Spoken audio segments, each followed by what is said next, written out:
ምንጊዜም ሚዲያ የዕለቱ ጉዳይ ከመጽሐፍት ገበታ ከአድማጮች መድረክ መስታወት የቅዳሜ ወጎችና የተወልደ እንግዳ መደበኛ ዝግጅቶቻችን ናቸው። 703 475 6309 ስልካችን ምንጊዜም media@gmail.com የኢሜል አድራሻችን ነው። ሰብስክራይብ በማድረግ ቤተሰብ ይሁኑ። ምንጊዜም ኢትዮጵያ። ሰላም ጤና ይስጥልኝ። የምንጊዜም ሚዲያ ቤተሰቦች የፈረንጆቹን አዲስ ዓመት የመጀመሪያው ማክሰኞ ከመጽሐፍት ገበታ ዝግጅታችንን ዘ ኒው 48 Laws of Power Modern Strategies for a Changing World በተሰኘው የሮበርት ኮል መጽሐፍ እንጀምራለን። እንግዲህ አስቻለው አበራ ነው። ሪዮት አለሙ ፕሮግራሙን አዘጋጅቼ ያቀርብላችኋለሁ። እንድትከታተሉን በአክብሮት ጠይቃለሁ። አስቻለው በተለያዩ ርዕሰ ጉዳዮች ላይ በየጊዜው ለምታካፍለን ሐሳቦች እንደ ሁል ጊዜው እያመሰገንኩኝ ይህንን መጽሐፍ ወደ እይታዬ ያመጣኸው አንተ ነህና ቀልብህን የሳበበትን ዋና ምክንያት በመንገር ብትጀምርልን። አመሰግናለሁ ሪዮት። እኔም በተደጋጋሚ በፕሮግራሚ ስለምትጋብዥኝ ምንም መጽሐፍ ባልጽፍም እንኳን ባነበብኳቸው መጽሐፎች እንዲወያይ እድል ስለምትሰጪኝ ይሄ ሁለተኛው መጽሐፋችን ነው ስንወያይ እና አክቹዋሊ ቀልቤን የሳበው ምንም ነገር የሆነ ነገር እንትን ብያ ተሸውጃለሁ። የሚገርምሽ መጀመሪያ 48 Laws of Power ላይ እንነጋገር ስልሽ የበፊቱ ላይ ነበረ።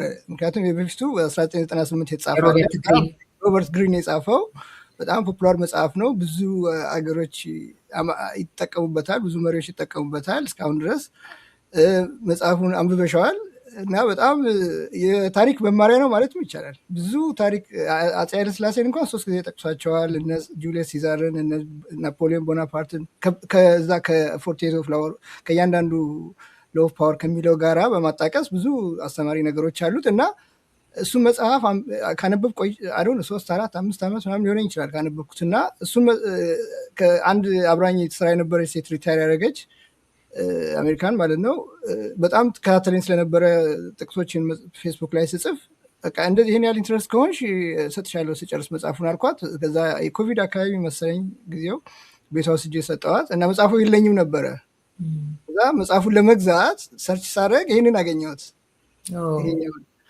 ከዛ ይሄኛውን ሳገኘው ይሄ ኦክቶበር 16 ላይ ነው የጻፈው አይተሽ እንደሆነ መጨረሻው ፔጅ ላይ እና ያኛውን እንትን ነው የሚያደርገው። እንግዲህ 48 Laws of Power የሮበርት ግሪን ፖፑላር የሆነው መጽሐፍ ብዙ ሰዎች ያነበቡት የተጻፈበት ጊዜ እንግዲህ በ1998 ነው እና የተጻፈበት እንትን ራሱ ሜንታሊቲው ራሱ በፓወር የሚገኘው በሲክሬሲ፣ በሴራ፣ በማኒፑሌሽን በምናምን እና ደግሞ በፊት ቀደም ብሎ የነበረው ስልጣን ከንጉሶች ከአምባገነን እንደዚህ የሚሸጋገርበት መንገድ ፍሮም ቶፕ ቱ ዳውን ነው የነበረው ሁኔታ እና እንደውም ቢዝነሶቹም ራሱ በእንትን ሳይሆን በመተባበር ሳይሆን በውድድር ላይ ከትሮት ይለዋል። እንደውም ከትሮት የሆነ ውድድር በቃ አንዱን ለመጣል። ምክንያቱም ምንድነው እምነቱ ዚሮ ሰም ጌም ነው ያለው። እኔ ጌን ለማድረግ አንተ ሉዝ ማድረግ አለብህ አይነት ሜንታሊቲ ጊዜ በነበረ ሜንታሊቲ የተጻፈ ነው። እንዳውም እኔ እንዳየሁት ከሆነ እንግዲህ ሰዎች ሁለት ሳይድ አለን ይባላል ጀነራሊ፣ ጉድ ሳይድ እና ዳርክ ሳይድ አለናል። አንድ ጊዜ እንዳውም በሆነ መጽሐፍ ላይ በሆነ ጉዳይ ላይ ስንወያይ ጉድ ወልፍ እና ባድ ወልፍ የሚል አባባል ያላቸው የኔቲቭ አሜሪካኖች በዛ ላይ ተነጋግረን ነበር ከሀሳቦች እና እንግዲህ ዳርክ ሳይድም ጉድ ሳይድም ማለት ይሄኛው የሮበርት ግሪን መጽሐፍ ሞር ኦፍ አፒል የሚያደርገው ዳርክ ሳይዳችን ላይ ነው፣ መሰሪነት ላይ፣ ማኒፑሌት ማድረግ ላይ፣ የሌላውን ሰው እንትን መቆጣጠር ላይ፣ እንትኑን ተቀናቃኝሽን ክረሽ በማድረግ ለምሳሌ ይሄኛው ጠላትሽን ክሪቲክ የሚያደርግሽን ሰው ፍሬንድ አርጊ ምናምን የሚለው ይሄኛው ኮኦፕሬት ከማድረግ ይልቅ ኮምፒት ከማድረግ ይልቅ ኮላቦሬት አርጊ ነው የሚለው ይሄኛው። የዛኛው ሞሮፍ ወደ ኔጌቲቭ ሳይዳችንን እንድንጠቀም ሲሆን ይሄኛው ደግሞ አሁን ካለው የሶሻል ሚዲያ ሙቭመንት ከንትን በፊት ከነበረበት የሃይራርኪያል ፓወር ሃይራርኪያል ከነበረበት ይልቅ አሁን ደግሞ ኔትወርክ በመፈጠሩ ምክንያት የኔትወርክ ኤጅ ስለሆነ እነዚህ ሶሻል ሚዲያ ኤጅ ስለሆነ ፓወር እንዲያውም ሆሪዞንታል ነው፣ ቶፕ ዳውን አይደለም እና ከዛ ጋር ከሶሻል ሚዲያ ሙቭመንቱ ጋር ምናምን አገናኝቶ ፖዚቲቭ ሳይዳችን ላይ ሞር እንድናተኩር የሚያደርግ ነው ይሄኛው። እንግዲህ ልዩነቱን እንዳየሁት ከሆነ በፊት ከኮላቦሬሽን ይልቅ ኮኦፕሬሽን ላይ፣ ከሃይራርኪ ፓወር ይልቅ ሆሪዞንታል ፓወር ላይ ብቻ እንድናተኩር የሚያደርግ ነው። መጽሐፉን በአጋጣሚ ነው ያገኘሁት እንጂ አስቤበት አይደለም። ግን ካነበብኩት በኋላ ግን በጣም አፒል የሚያደርገው ምንድነው በቃ አሁን ካለው ሞደርን እንትን ጋር ቲንኪንግ ጋራ አሁን ካለው የሶሻል ሚዲያ ዲጂታል ኤራ አይደለም ያለን አሁን ዲጂታል ላይ ስላለን ከዲጂታል ኤራ ጋር እንዲገናኝ አድርጎ ነው የጻፈው። ሰውየው ብዙም ይህን ያህል የታወቀ ጸሐፊ አይደለም። እንዳውም ባይ ፕሮፌሽን ፋይናንሽል አናሊስት እና ቢሄቪራል ኢኮኖሚስት ነው ምናምን ይለዋል። እንትን አይደለ አሰች ሂስቶሪያን ወር ምናምን አይደለም። ከዚህ በፊት የመጽሐፍ ታሪክ ያለው አልመሰለኝም።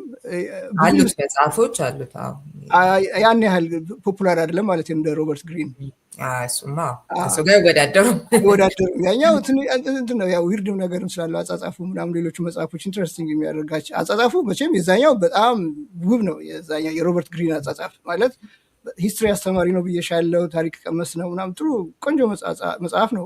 ግን አይዲያው ግን ትንሽ ሞር ኦፍ ኔጌቲቭ ስለሆነ አሁን ብዙ ሰዎችም የሚያውቁት ያኛውን ስለሆነ ይሄኛውን ደግሞ ይዩት የሚል አይነት እንትን ስለመጣልኝ እንድንወያይ የፈለግኩት 48 እሱም እንደዛኛው 48 ቦታ ነው የከፈለው። ግን ሆነ ብሎ ይሁን ወይም በስህተት ይሁን ሁለት ነገር አልተካተቱም፣ 46 ናቸው። እና ያው ዘመኑ ስለተቀየረ የፓወር ዳይናሚክሱም ስለተቀየረ እንትኑም የፓወር የምንይዝበትም እንትን ሎው ሲባል እንግዲህ የግድ ነሰሰርሊ ኢንፎርሰብል የሆነው የለመድ ነው ሎ አይደለም። ያው እንደ ፕሪንሲፕል ልትዩት ያለሽ ሎ ይባል እንጂ ሎው ግን አይደለም። ያው ህጎቹ ምንድን ናቸው ነው ህግ ስትይ ግን ኖርማሊ ኢንፎርስድ የሚሆን በህገ መንግስት የጻፈ ወይ በፕሮሙልጌትድ የሆነ በሴኔት በምናምን በፓርላማ የጸደቀ አይነት ሳይሆን ይሄ እንደ አላለ እንደ ፕሪንሲፕል እንደ መርህ አይነት ነገር ተደርጎ ቢወሰድ ጥሩ ነው። እና ስለ ልዩነታቸው እንደሱ ካለን አንቺ የምትይው ካሌለ ወደ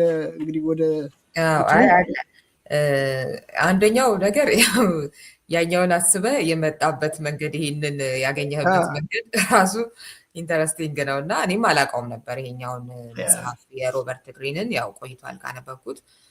ኢንተረስቲንግ ነው።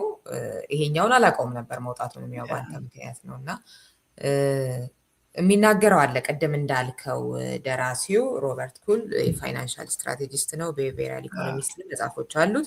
በመጽሐፉ መግቢያ ላይ አሮጌዎቹ ህጎች ጊዜ እንዳለፈባቸው ምንም እንኳን ዘ 48 ሎስ ኦፍ ፓወር የተሰኘው የሮበርት ግሪን መጽሐፍ አታዮች የሰው ባህሪያትን በተመለከተ ጊዜ የማይሽራቸው ቢሆኑም ስትራቴጂዎቹ ከዘመናዊው ዓለም ጋር እንዲሄዱ ማድረግ እንደሚገባ የግሪን ስራ ተጽዕኖ ፈጣሪ ቢሆንም ጠንካራ በሆነ የስልጣን ተዋረድ እና ቅድም እንዳልከው ሚስጥራዊነት በተዋጠ የቀድሞ ዓለም አኳያ መታየት እንዳለበት እንጂ አሁን የፓወር ጉዳይ ከዝግ በሮች ጀርባ ያለ የማኒፕሌሽን ጉዳይ እንዳልሆነ፣ መተማመንን መፍጠር፣ ማህበረሰብን ማጠንከር እንደዚህ የሚባሉት ነገር ጉዳይ እንደሆነ ያሳስባል። እና እሱ ጋር ወደ ሌላ ጉዳይ ከማለፍ በፊት ነው ያለኝ የሮበርት ግሪን እውነትን የተጋፈጠ ነው ብዬ ነው የማስበው።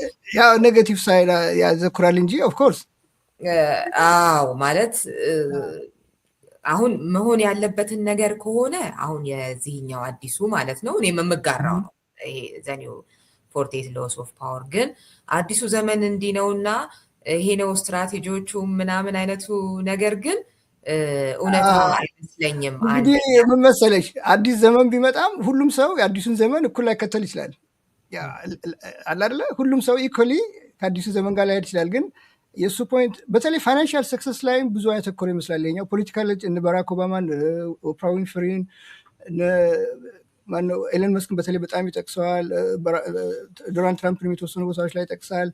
እና ምንድነው አግሪ ዊዝ ዩ ምክንያቱም አሁንም ቢሆን ዘመኑ ቢቀየርም አሁን ሞደርን ስትራቴጂ ቢመጣም ስልጣኔ ቢመጣም ኢሞሽናል ኢንቴሊጀንስን ይጠቀማል። የሰውን ውሳኔ ስንወስን በእንትን ሳይሆን በመሰሪነት በማኬቪሊያን መንገድ በማጭበርበር በምናምን ሳይሆን የራስሽንም ኢሞሽናል ኢንቴሊጀንስ አንደርስታንድ በማድረግ የሌላውንም ሰው ኢሞሽናል ኢንቴሊጀንስ አንደርስታንድ በማድረግ ኢምፓሲ በማድረግ በምናምን ይባል እንጂ አሁን እንዳልሽው ግን አሁንም ፕራክቲካል ሆኖ ደግሞ የሚጠቀሙበት ብዙ አሉ። ምክንያቱም ለውጥ ቢኖርም ሁሉም ሰው እኩል አይሄድም ከለውጡ ጋር አለ እንትን የሚያደርጉ ሰዎች አሉ። ወደኋላ ለውጡን የማይከተሉ ሰዎች ይኖራሉ። ግን አሁን በአብዛኛው የጠቀሳቸው ሰዎች እዚህ እንደ ምሳሌ የጠቀሳቸው ሰክሰስፉል ሊሆኑ የቻሉት ይሄ ሞደርን ስትራቴጂ በመከተል ነው። ሞደርን ስትራቴጂን ትተው የኦልድ ስትራቴጂን ቢከተሉ ኖሮ ምናልባት ሰክሰስፉል ላይሆኑ ይችላሉ። ምክንያቱም ሶሳይቲው ተቀይሯል። ከተቀየረ ሶሳይቲ ጋራ ካቻፕ ማድረግ ያስፈልጋል። አለበለዚያ ያው ወደኋላ ነው የምትቀሪው የሚል ነገር ነው ያለው። ያ እንግዲህ ቅድም እኔ ለማለት እንደፈለግኩት ያው ዳርክ ሳይድም ጉድ ሳይድም ስላለን ሁልጊዜ አሁን በቃ ዳርክ ሳይድ ነቀርሷል ሁሉ ነገር ጉድ ሳይድ ነው ብሎ በቃ ኮምፕሊት ትራንዚሽን አሁንም አለ። ዳርክ ሳይዳችን በጣም ነው የምጠቀመው። የሰሙን ኢቨንት ምናምን ማየት ይቻላል። እንዴት አሁን ለነፃነት የሚታገሉ ሰዎች የሚያደርጉትን አሁን ጠዋት ትነጋገሩበት ነበር። የቬኔዙዌላውን ኬዝ ምናምን ስታዩ ስቲል አለ። አሁንም በእንትን አይደለም በኢምፓሲ በምናምን አይደለም አለ የምትሞራው እና ያ አንደርስታንድ ዋት ዩር ሴይንግ እውነተኛውን ነገር ተጋፍጧል። ሰዎች በግልጽ የማይሉትን ነገር አውጥቶ ተናግሯል። ያኛው አፒሊንግ ደግሞ በጣም አጻጻፉ በጣም ለማንበብ የሚያጓጓ ነው የዛኛው። የዚህኛው ግን ሞሮፍ ከሶሻል ሚዲያ እና ከዲጂታል እንትን ጋራ የሚሄድ እና የዘመኑም ሰክሰስፉል የሆኑት ጄፍ ቤዞ ኔትፍሊክስ እና አፕል እና ምናምን ሰክሰስፉል የሆኑ በመንገድ ይሄኛው ሞደርን ስትራቴጂ በመከተል እንደሆነ ይጠቅሳል። የዛኛው ደግሞ ምሳሌ አድርጎ የሚጠቅሳቸው እና ኃይለ ሥላሴ እነ ቦናፓርትን እነ ጁሊየስ ሲዛርን የመሳሰሉ በዛ ጊዜ ኦልድ ሞናርኪክ እንትን ውስጥ የነበሩ ሰዎች የሚጠቀሙበትን ዘዴ ምናምን ነው እና ያ አንደርስታንድ ዋት ዩር ሴይንግ። አንደኛው እንዳልኩ እውነታን የመጋፈጥ ጉዳይ፣ ሁለተኛው ደግሞ የሆነ እናንተ አድርጉት አይነት ነገር አይደለም ያለው ነገር ይሄ ነው አይደለ? ከዛ በኋላ ግን ያው ሁሉም እንደሚወስደው ነገር በአብዛኛው ወደ ምንድን ነው የሚያተኩረው ብትለኝ ያው እነዚህን ዘዴዎች እኔም ተጠቅሜ አይነት ነገር ለመጉላት ለፓወር ለምናምን ላለችው ትንሽዬም ቢዝነስ ቢሆን አሉታዊ በሆነ መልኩ የመጠቀሙን እንዳለ እንደወረደ የመጠቀሙን አይነት ነገር ሊሆን ይችላል። ያው ሁሉምም መጥፎ ናቸውም የሚል ባይሆን ማለት ነው። ግን እሱ ራሱ ያለው ነበረ ሚስ አንደርስታንድ ተደርጓል አይነት ነገር እና እሱን እስኪ አድምጠን እንምጣና ሀሳብን ታጋራናል። 48 Laws of Power, which is my most popular book. A lot of people assumed that all you need to do and get ahead in life is to have these political skills, to be able to deceive people, to be able to crush your enemy totally, to, conceal your intentions, all blah, blah, blah, blah, blah. Being political and knowing how to manipulate is what will lead to success. And I made it clear in the introduction, the preface to the 48 Laws of Power, and in the book itself, that's not the game of life. If all you're after is manipulating people and deceiving them, the game will turn against you at some point. You will reach a point where you'll have made enemies, where people won't like working with you, that you'll have turned so many people off that you will find it harder and harder and harder to gain power. And so what is misunderstood is that there's a very important aspect in the 48 Laws of Power that people ignore, which is building alliances, which is learning how to work with people, which is knowing how to be the perfect courtier, with knowing how to seduce and get people to like you and to be able to please with them, and to be able to work with them, and to be able to create compelling spectacles that excite them, and to make you somebody that recreate yourself, to make yourself somebody exciting and interesting and socially attractive. And that's a huge part of the 48 Laws of Power. And people misunderstand it, misread the book as if the only thing that matters is conning and deceiving and manipulating. And it's a lesson that I think this comes from people who don't really read the book seriously and don't really look at all of the laws and the contexts of them. ዌል እንግዲህ የጻፈውን ጽፏል። አሁን ደግሞ ምናልባት ስልሽ እንትን አድርጎበት ካልሆነ ምናልባት ፐብሊኩ ኔጌቲቭ እንትን ሰጥቶት ፊድባክ ሰጥቶት ያንን ሪፊት ለማድረግ ያደረገው ነገር ነው የሚመስለኝ። መጽሐፉን ያነበበ ሰው እንግዲህ ይፍረድ። አጻጻፉ ሞሮፍ ለኔጌቲቭ ሳይዳችን አፒል እንዳናደርግ የጠቀሳቸው ሰዎች እኮ ጠቅላላ መሰሪነትን ተጠቅመው እንዴት ፓወር እንደያዙ ምናምን ነውና እንደዚህ አይነት መጽሐፍ ጽፈሽ አይ ሚስአንደርስቱድ ተደርጋል። እንግዲህ እሱ የጻፈበት ኢንቴንሽን ምን እንደሆነ እሱ ነው የሚያውቀው፣ ሰው የሆነ የሚያውቀው የሚያነበውም እንግዲህ ብዙ ስልሽ የጠቀሳቸው ምሳሌዎች አብዛኛው ማኪያቬሊያን ስታይል እንደሆነ ነው ማለት በመሰሪነት በምናምን እንዴት ሰክሰስፉል እንደሆኑ ነው የሰጣቸው ምሳሌዎች ጠቅላላ የሚያሳዩት። እና ምናልባት ይሄኛው ሚስአንደርስቱድ ተደርጋል የሚለው ፕሮባብሊ ብዙ ተቃውሞ ስለደረሰበት ይሆን። ምክንያቱም እሱ የጻፈው በ1998 እና በፊት ላለው አሁን ትውልዱ ተቀይሯል። የሚገርምሽ እኔ ከልጆቼ ጋር እንኳን እኩል መግባባት አልችልም በብዙ ነገሮች ጉዳይ። እኔ በሆነ ነገር የማያቸው መንገድ እነሱ በተለየ መንገድ ነው የሚያዩት እና ሶሳይቲው ስለተቀየረ እና ያ የሆነ ሪፐርከሽን ስለፈጠረበት ለኦልድ ስኩል የሚመች ነው አጻጻፉ፣ ለኦልድ ሶሳይቲ ለኦልድ ቲንኪንግ። አሁን ላለው ግን ደግሞ ይሄኛውም ቢሆን ነው የምልህ ይሄኛውም ቢሆን አንደኛ የተተኮረበት ራሱ ለምንድን ነው? በእርግጥ እሱም በዛ መጠን ጽፎ ሁሉም ነገሩ ዳርክ ነው ምናምን ማለት ባይሆንም አሁን ያነሳቸው ጨምሮ ሌሎች ምሳሌዎችም ቢኖሩም ግን አንደኛው ነገር ይሄ በቃ በተለይ ከስልጣን ጋር በተያያዘ ይሄ ነው መንገዱ የሚለው አይነቱ ነገር እሱ በትክክልም አሁንስ ቢሆን ተለውጧል የሚባለው ነገር ሜቢ ሶሻል ሚዲያው የሚጠቃቀሰው አሁን ዘኒው 48 ሎስ ኦፍ ፓወር ይሄ ነገር በትክክል ያለውን ነገር እንደውም ምናልባት ከቴክኖሎጂ ከምናምን ነገር አንጻር የሚረዳ ነገር ሆነ እንጂ ሪል የሆነ ለውጥ የነበሩት ትራንስፈር የሆኑ ነገሮች እንደገና እየተመለሱም አሉ። አዎ ልክ ነሽ። ያው ሰውነና ሰው ልክ ስለሆነ ደካማ ጎናችን ይስበናል ወደኋላ እንደገና እና አሁንም ተግባራዊ የሆነ ነው ዴፊኒትሊ። አዎ ግን ትውልዱ እየተቀየረ ነው። ኦብዘርቭ አድርገሽ ከሆነ አሁን ከወጣቶች ጋር ምናምን በጣም የተለየ ቲንኪንግ ነው ያላቸው ብዙ ወጣት ልጆች እና አሁን ምሳሌዎች ምናምን ጥቀስ ይችላሉ። ብዙ አስፈላጊ አይሆንም እንጂ አላለ እኛ የምናይበት መንገድና የአሁኑ ትውልድ የሚያይበት መንገድ ኮምፕሊትሊ የተለያዩ ነገሮች አሉ። ብዙ ነገሮች ላይ በዳይቨርሲፊኬሽን በተመለከተ በብዙ ሬሲዝም በብዙ ነገሮች ላይ ስናይ ሞሮ ፖዚቲቭ ቲንኪንግ ነው ያላቸው የአሁኑ ወጣት ልጆች። ባይ ዘ ወይ አይ ምንም ጥያቄ የለውም። እሱ ሪላቲቭሊ ከኛ ስልጣን ምናምን ላይ ካለው ጋር ስናገናኘው ነው ብዙ የተለወጠ ነገር የለም። የተለወጠ የሚመስለውም እየተመለሰበት ነው አይነት ምልህ እንጂ የምትለው ያ ልክ ነው አየዋለሁ። እዛኛው ላይ ላለመቆየት እስኪ ወደ ጥሩ እንግዲህ 48 ናቸው። ሁሉንም መጨረስ አንችልም ዛሬ። ፕሮባብሊ አንድ 20 ላይ ብንነጋገር ምናልባት አምስቱን አቅርቤ በዛ ላይ አስተያየት ትሰጪሻለሽ በእያንዳንዱ ላይ አጠራጠር እያልክ እንደተመቸ አድርገውና የመጀመሪያው እንግዲህ ምንድነው ከዚህ ካለው ከሶሻል ሚዲያ ሙቭመንት ጋር ከዲጂታል ኤጅ ሙቭመንት ጋር ምንድነው የሚለው ቪዚብል መሆን አለብሽ። ባይ ዘ ወይ ፓወር ኦር ሊደርሺፕ ምናምን ሲባል ነሰሰርሊ የፖለቲካል ፓወር አይደለም። ኮሚኒቲ ውስጥ ሊሆን ይችላል፣ ፕራይቬት ሴክተር ውስጥ ቢዝነስ ውስጥ ሊሆን ይችላል። ፐርሰናሊም አንቺ ቀላለ ሪላቲቭሊ ፓወር ተሰሚነት እንዲኖርሽ አላለ ሪሌቫንት እንድትሆኚ ምናምንም ሊታሰብ ቢሮ ውስጥም ተወዳዳሪነትሽ እንዲጨምር ምናምን አንጻር እንጂ ነሰሰርሊ የፖለቲካል ፓወርን ብቻ አይደለም። እና አንደኛው ምክሩ ምንድነው? አንደኛው ፓወር ማለት ፓወር ነምበር 1 የሚለው ምንድነው? ቢቪዚብል በት አንፕሬዲክተብል ይላል። ቪዚብል መሆን አለብሽ፣ ኮንስተንትሊ እንዳትረሺ መሆን አለብሽ፣ ሚዲያ ላይ በየጊዜው መቅረብ አለብሽ። ግን ፕሬዲክተብል ደግሞ ፕሬዲክተብል ከሆንሽ ወዲያው ትሰለች ያለሽ። አንደኛ ሰው ጠባቂ አይሆንም፣ ሁለተኛ ደግሞ ፕሬዲክተብል ከሆንሽና ፉሊ ትራንስፓረንት ከሆንሽ ፉሊ ኦፕን ከሆንሽ የአንቺ ኮምፒቲተሮች የአንቺ ተቀናቃኞች ደግሞ ምን እንደምታደርጊ ስለሚያውቁ ቻሌንጅ ሊያደርጉሽ ይችላሉ። እና ትንሽን ቁጥብ መሆን አለብሽ። አት ሴም ታይም ባላንስ ማድረግ አለብሽ ነው። ቪዚብል መሆን አለብሽ፣ አሴም ታይም ግን በጣም ፕሬዲክተብል መሆን የለብሽም ነው አንደኛው። ሁለተኛው ደግሞ በጣም ኢንትረስቲንግ ነኛው ፕሮቴክት ዩር አቴንሽን አዝ ሪሶርስ ይላል። አሁን ሪሶርስ ተብሎ የሚታወቁት እንግዲህ በፊት ያው ኢኮኖሚክ ሪሶርሶች ለአንድ ካፒታል፣ ሌበር ምናምን የመሳሰሉት ኢቭን ያው ታይምም ሪሶርስ ነው ናቸው። አሁን ግን በጣም እንትኑ አቴንሽንሽን የሚስቡ በጣም ብዙ የሶሻል ሚዲያ እንትኖች አሉ፣ ብዙ አላርለ የዜና አውታሮች አሉ፣ ብዙ እንትኖች ስላሉ ሁሉንም ላይ ላተኩር ካልሽ አቴንሽንሽን እዛና እዚህ ስለሚበታተንና እንዲያውም ለስትረስ ሁሉ ሊያጋለጥ ስለሚችልና ስራሽም ኤፊሽንሲሽም ስራ አላርለ እንትንሽን ስለሚቀንሰው እንትን መሆን አለብሽ ነው።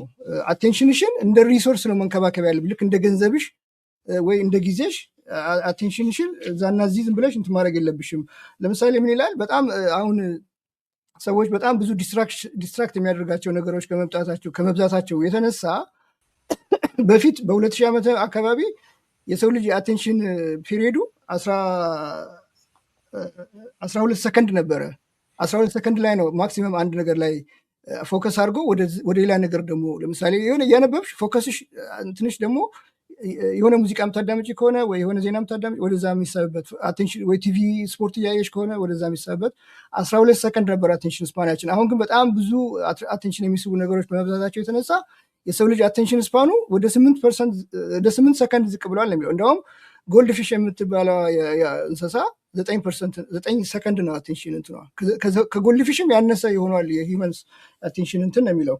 እና አቴንሽንሽን መሳብ ነው ዋናው እነዚህ ስራቸው። እነዚህ ሶሻል ሚዲያ እንትኖች አሁን ለምሳሌ ፌስቡክን ብትይ ቲክቶከር ብትይ በተቻለ መጠን እነሱ ጋር እንድትቆይ ነው የሚፈልጉት። ዝም ብለሽ ብራውዝ እያደረግሽ የምትፈልጊውን ነገር እያመጡልሽ በዚህ በአልጎሪዝም በሚባለው ነገር ከዛ እዛ ልትቆይ ነው የሚፈልጉት። ለምሳሌ በምሳሌ የሚጠቅሰዋል ፌስቡክ በ2021 ዓመተ ምህረት ብቻ በአድቨርታይዝመንት የሰዎቹን አቴንሽን በመሳብ 117 ቢሊዮን ብር እንትን ብሏል በአድቨርታይዝመንት ብቻ።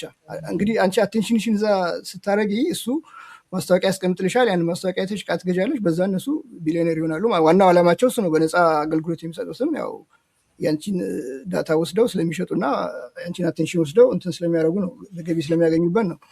እና በፊት የነበረው ሜንታሊቲ መልታይታስክ የሚባል ነገር ጥሩ ነገር እንደነበረ በአንድ ጊዜ 3-4 ነገሮችን መስራት ምናምን።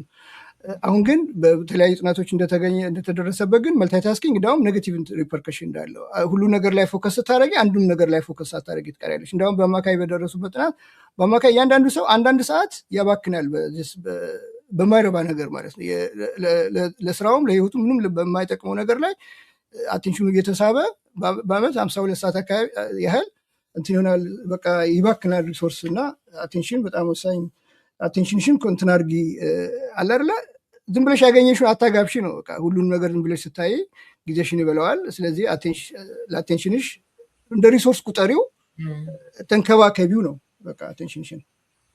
ለምሳሌ ምን ይላል ዋረን ቡፌት? ብዙ ምሳሌዎችን ይጠቅሳል። ዋረን ቡፌት ብዙ ጊዜ ያነሳዋል። ዋረን ቡፌት ማለት መልታይ ቢሊዮነር ነው። የአሜሪካን ውስጥ ምናልባት 3ኛ ወይ 4ኛ ሀብታም የሚባል ነው። ምን ይላል አቴንሽንን በተመለከተ? the difference between successful people and really successful people is that really successful people say no to almost everything። እንግዲህ አቴንሽንሽን አንደኛው ሪሶርስሽን የምትንከባከቢበት መንገዶች ብዙ ናቸው። አንደኛው ምንድነው? አቴንሽንሽን ኮንትሮል አድርጊ ማለት አንደኛው መንገድ ምንድነው? you have to learn how to say no። ኖ ማለት መልመድ አለብሽ። የሆነ ነገር እንግዲህ ሌላም ሰው ሲጠይቅሽ የሚሆን አንቺ ራስሽም ኖ በቃ ይህን ነገር መከተል ማቆም፣ ይህን ነገር ማድረግ የለብኝም ካላልሽ እና ለሁሉም ነገር ዝም ብለሽ በይሉኝታም ይሁን በራስሽም ደካማነት ዝም ብለሽ የስ እያልሽ ሁሉም ነገር ላይ ፎከስ የምታደርጊ ከሆነ ሰክሰስፉል አትሆኝም። እና በሪሊ ሰክሰስፉል ፒፕል እና በሰክሰስፉል ፒፕል መካከል ያለው ልዩነት ኖ የሚሉት ናቸው ሞር ሪሊ ሰክሰስፉል የሚሆኑት የሚል ነው የእንትና የዋረን ቡፌት። እና እንግዲህ 3 መንገዶች አሉ ነው የሚለው አቴንሽን ኮንትሮል ለማድረግ 4 ነው አክቹዋሊ የሚለው። አንደኛው ያው you have to learn to say no የሚል ነው። ሁለተኛው ደግሞ create focus blocks ይላል። ለምሳሌ የሚላል ኤለን መስክ አቴንሽኑን ሰዓቱን ላለማባከን ሲል እያንዳንዱን ስራውን በየ5 ደቂቃ ነው ብሎክ የሚያደርገው። next 5 minutes ለምሳሌ ከ10 o'clock እስከ 11 o'clock ማድረግ የሚፈልገውን ከ10 እስከ 10:05 10:05 ይሄን አደርጋለሁ ከ10:05 እስከ 2 እንግዲህ ቱ ማች የሱም በጣም ይበዛል። ግን ብሎክ አድርጊ ይልሻል አቴንሽንሽን ላለመሳብ። ምክንያቱም አቴንሽንሽን ሌላ ቦታ ሄዶ ዋናው የምትፈልጊውን ነገር ሚስ እንዳታረጊ ታይም ብሎክ አድርጊ ነው የሚለው።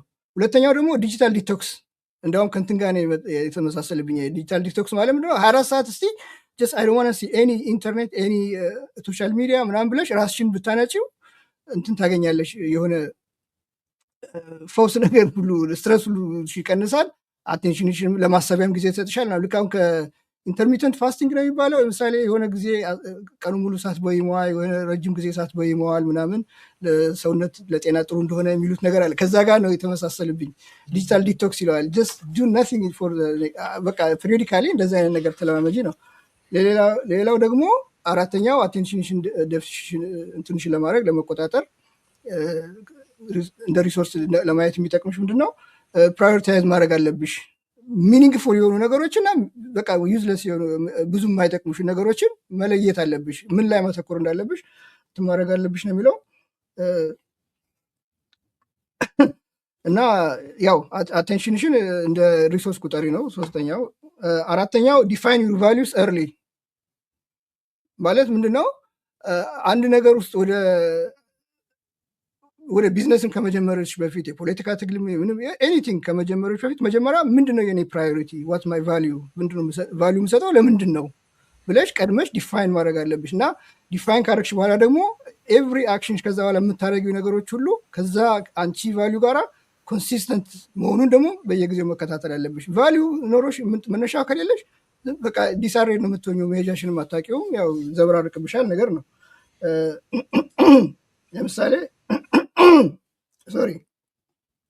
ለምሳሌ ኤለን መስክ እንደ ምሳሌ ሲጠቅስ ምን ይላል?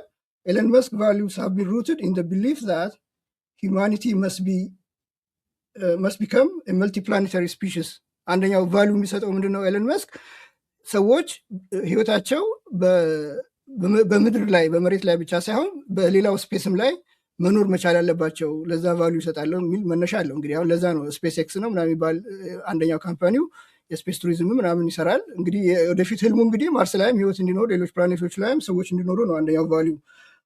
እና ከዛ ደግሞ ሰስቴናብል ኢነርጂ ደግሞ ኪ ቱ ፊውቸር እንዲሆን ሰስቴናብል ኢነርጂ እንግዲህ አሁን እሱ ቫሊዩ ሰጥቶ አላቆምም። ሰስቴናብል ኢነርጂ የሚለው እንግዲህ ሪኒዌብል ኢነርጂ የኤሌክትሪክ መኪናዎችን መጠቀም፣ ዊንድ ሚል ተርባይን፣ የሶላር ፓነሎችን የመሳሰሉ ግሪን ኢነርጂ እንደማለት ነው። እንግዲህ ሰስቴናብል ቀጣይነት ያለው ለበዚያ እነዛ ፖሊታንት የሆኑት የኤነርጂ ሶርሶች ለምሳሌ ፎሲል ፊውል ያው ፖሊታንት እንደሆነ ይታወቃል፣ ኢንቫይሮንመንቱንም ይጎዳል፣ አትሰም ፖይንት ደግሞ ዲፕሊትድ ይሆናል ነን ሪኒዌብል ስለሆነ፣ ስለዚህ ሰስቴናብል አይደለም እና ሰስቴናብል መሆን አለበት የሚለው ቫሊዩ ስለሚሰጥ ያንን ቫሊዩ መሰረት አድርጎ ነው የኤሌክትሪክ ካር ላይ ያተኮረውና ቴስላ የሚባለውን ካምፓኒ የሚያቋቋመው። እንደገና ቴክኖሎጂ ካን ኢምፕሩቭ ፒፕልስ ላይፍስ ደግሞ ሌላው ቫሊዩ የሚሰጠው ነገር ነው። ቫሊዩ ሰጥቶ አላቆመም። ያንን ቫሊዩ የሰጠውን ነገር ደግሞ ኮንስታንትሊ ይከታተለዋል ማለት ለማስፈጸም ይሄዳል ማለት ነው። ሌላው ኔጋቲቭሊ ለምሳሌ ቫሊዩቸውን ዲፋይን ባለማድረጋቸው ምክንያት የተጎዱ ይላል። ፌስቡክ ለምሳሌ ለፕራይቬሲ እና ለትራንስፓረንሲ ቫሊዩ አይሰጥም ስለነበር በዛ ምክንያት ሪፐርከሽን አምጥቶበት ክስ ሁሉ ቀርቦበት የሆነ አይ ቲንክ ክላስ አክሽን የሆነ ሳይ የተወሰደውን የራሴ $36 አካውንት ውስጥ አግኝቻለሁ። ትክክለኛ ህጋዊ ስማቸውን ህጋዊ ስልካቸውን ነው ኢሜይላቸውን የሚጠቀሙ ሰዎች ተክሰዋል፣ ፌስቡክ ተቀጥቶ ማለት ነው። እና ያ ከቫሊዩ ጋር ያገናኘዋል። እንግዲህ ጸሐፊው ለዛ ለፕራይቬሲ እና ለትራንስፓረንሲ ቫሊዩ ቢሰጥ ኖሮ እንትን አይሆንም ነበር፣ ለቅጣት አይበቃም ነበር እና ከዛ ዲስትራክትድ ስለሆነ ነው። እና ቫሊዩሽን ዲፋይን እና አፕሆልድ ለማድረግ 4 ዘዴዎችን ይጠቁማል። አንደኛው ሰልፍ ሪፍሌክሽን ማድረግ አለብሽ። ምንድን ነው የሚፈልገው እኔ ዋትስ ማይ ፕራዮሪቲ ምንድን ነው፣ ዋትስ ማይ ጎል፣ ዋትስ ማይ ኢንቴንሽን አለ አይደለ? ምንድን ነው በቃ እዚህ ዓለም ላይ ስኖር ዋትስ ማይ ፐርፐዝ ምንድን ነው የሚለውን ነገር እንትን ማድረግ አለብሽ።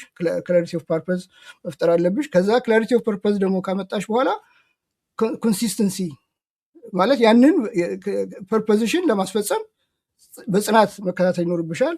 ከዛ ደግሞ አዳፕታቢሊቲ መከተል አለብሽ። ቫሊዩ ይሄ ነው ብለሽ ደግሞ ዝም ብለሽ ድርቅ ብለሽ መያዝ ብቻ ሳይሆን ሁኔታዎች ሲቀየሩ ደግሞ ከሁኔታዎች ጋራ ቫሊዩሽን ሳስቺ ግን አፈጻጸምሽን እየቀየርሽ ትልሽን እየቀየርሽ አዳፕታብል መሆን እንዳለብሽ ነው የሚገልጸው። ከዛ ነምበር 5 ቢልድ ዩር ፐርሰናል ብራንድ ነው። እንግዲህ ቅድም ካልኩሽ ጋር ሪሌቫንቱን ግን ፕሬዲክት አቱን ከሚለው ጋራ የሚሄድ ይመስለኛል። መጀመሪያ ፐብሊኩ እንዴት ነው ፐርሲቭ እንዲያደርግሽ የምትፈልጊው አንቺ? ዋትስ ዩር ብራንድ? ስትሮንግ መሆነሽ መታወቅ ነው የምትፈልጊው ወይ የኢንቫይሮንመንት ተቆርቋሪ ሆነሽ መታወቅ ነው የምትፈልጊው? ዋት ዩ ዋንት? ስለዚህ ያንን ብራንድ ዲቨሎፕ አድርገሽ ከዛ ያንን ብራንድሽን ዲቨሎፕ ማድረግ ይኖርብሻል ነው። ለምሳሌ ምን ይላል ኦፕራ ዊንፍሪ ለምሳሌ ፖፑላር ልትሆን ያለችው የታወቀችበት የራሷን ብራንድ ገንብታ ነው። ይሄ ብራንዷ ምንድነው?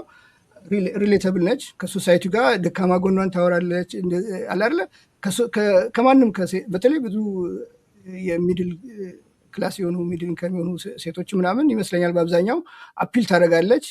ኢቨን ሎው ኢንከም የሚሆኑ ቨልነራብል የሆኑ ለምሳሌ የግል ታሪኳን በማንሳት እንትን ተደፍራ ነበር በልጅነቷ፣ አጎቷ ይመስለኛል የደፈራት እንዳውም።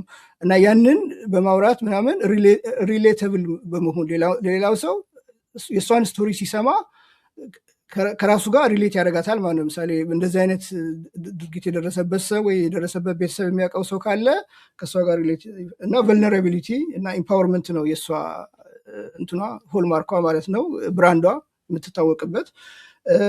ኤለን መስክ ደግሞ እንግዲህ ብራንዱ የሚታወቅበት ኢኖቬቲቭ ነው። አንደኛው ኢኖቬቲቭ እንደሆነ በቃ ላለ በየጊዜው አዳዲስ ነገሮችን ይዞ እንደሚመጣ፣ ሁለተኛው ደግሞ ኤክሴንትሪክ መሆኑ ነው ብራንዱ። በቃ አላለ ከእንትኑ ውጭ ነው ከሶሳይቲው።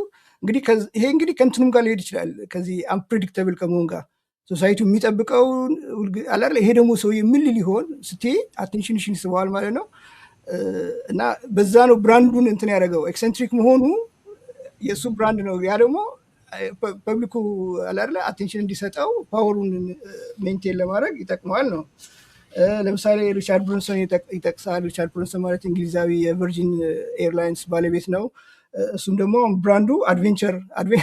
ለምሳሌ አንድ ጊዜ እንግሊዝ ሀገር ነበርኩ መሰለኝ ያን ጊዜ ያሰማው ዓለምን በእንትን በዚህ ባሉን በእሳት እንትን የሚሄዳል አለ አየር ላይ እንትን የሚል ዞራለሁ ብሎ የሆነ ቦታ ላይ ግን አድቬንቸረስ መሆኑን የሚያሳየው ዞራለሁ ብሎ ብዙ ቦታ ሄዶ ነበረ። በኋላ የሆነ አትላንቲክ ኦሽን ላይ የሆነ ቦታ ላይ የወደቀ መሰለኝ። ግን በቃ በአድቬንቸር ይታወቃል። ሪስክ ቴከር ነው እንግዲህ ዓለም በባሉ ልዙር ማለት ከፍተኛ ሪስክ ቴኪንግ ነው። ያው ላይፉን አደጋ ሊከት የሚችል ነው እና ያው ፊላንትሮፒስትም እንደሆነ ነው የሚገልጸው። እና ምንድነው ሪሌቫንት ለመሆን ሶሳይቲ ውስጥ እና ፓወርሽን ሜንቴን ለማድረግ ብራንድ የራስሽ የምትታወቂበት የሆነ ብራንድ ያስፈልግሻል። እና አንደኛው እሱን ነው የሚለው። እንግዲህ አይ ቲንክ 4 ብያለሁ። አንድ ልጨምርና ከዛ አንቺ ጋር እንወያይበታለን። አምስተኛው ማስተር አርት ኦፍ ሊስኒንግ የማዳመጥ አላደለ እንትንሽን ማስተር ማድረግ አለብሽ። ሞር ሰዎች የሚሉትን በማዳመጥ የፌሻል እንቅስቃሴያቸውን በመከታተል ምናምን ፓወርሽን አሰርቴን ማድረግ ትችላለሽ። አለበለዚያ ግን ማታዳምጪ ከሆነና ለምሳሌ የሆነ ኮርፖሬት ሚቲንግ ላይ ወር ምናምን አንቺ የምታወሪ ከሆነ እነሱ የሚያወሩ ከሆነ መደማመጥ አይኖርም። የነዛን ኢንቴንሽንም አታቂም፣ ቢዝነስሽም ሰክሰስፉል ላይሆን ይችላል ማለት ነው። እና እንዲያውም ምንድነው የሚለው እንትን የሆኑ ማስተር የሊስኒንግ ማስተር የሆኑ ሰዎች እንዲያውም ከእንትኑ ይልቅ ከሚባለው ነገር ይልቅ የማይባለው ነገር ላይ ነው ብዙ ነገር የሚያገኙት። ቨርባል እንትን ለምሳሌ የአይን አገላለጽ አላለ የሆነ እንደዚህ የመነቅነቅ ምናምን ፌሻል እንትን ሙቭመንት ራሱ ብዙ ይናገራል። ሰውየው በአንደበቱ ከሚናገረው ይልቅ የፌሻል እንትኑን መከታተል የበለጠ ጠቃሚ ሊሆንሽ ይችላል ነው። አርት ኦፍ ሊስኒንግ ለምሳሌ ከቢዝነስ ላይ ሰክሰስፉል ያደርጋል ብሎ እንደ ምሳሌ የጠቀሰው አንደኛው ኔትፍሊክስን ነው። ሊስኒንግ ማለት የግድ ስትናገሪ መስማት አይደለም። ለምሳሌ ኔትፍሊክስ ፊልም ስትከታተይ ለምሳሌ ሆረር ፊልም ብቻ የምትከተይ ከሆነ አይ ሰውዬ ሆረር ፊልም ይወዳል የሚለውን አዳመጠሽ ማለት ነው። ከዛ በኋላ በሚቀጥለው ላይ ያመጣልሻል ፊት ለፊት አልጎሪዝሙ ሆረር ፊልሞችን ማለት ነው። ኢቨን ዩቲዩብም አሁን አልጎሪዝም የሚባለው በቃ በዛ ነው የሚሰራው። እና ከዛ አንቺ የምትፈልጊውን ያመጣልሻል። ከዛ ደግመሽ ታያለሽ፣ ከዛ ደግመሽ ታያለሽ፣ ከዛ ደግመሽ ታያለሽ። ከዛ ሁክ ዶንሽ ማለት ነው ከዛ ካምፓኒ ጋር ማለት ነው። አንቺን ፍላጎት ተከትሎ ስለሆነ ፊልም የሚያመጣልሽ ለአንቺ ፐርሰናሊ ፊልም የሚያመጣልሽ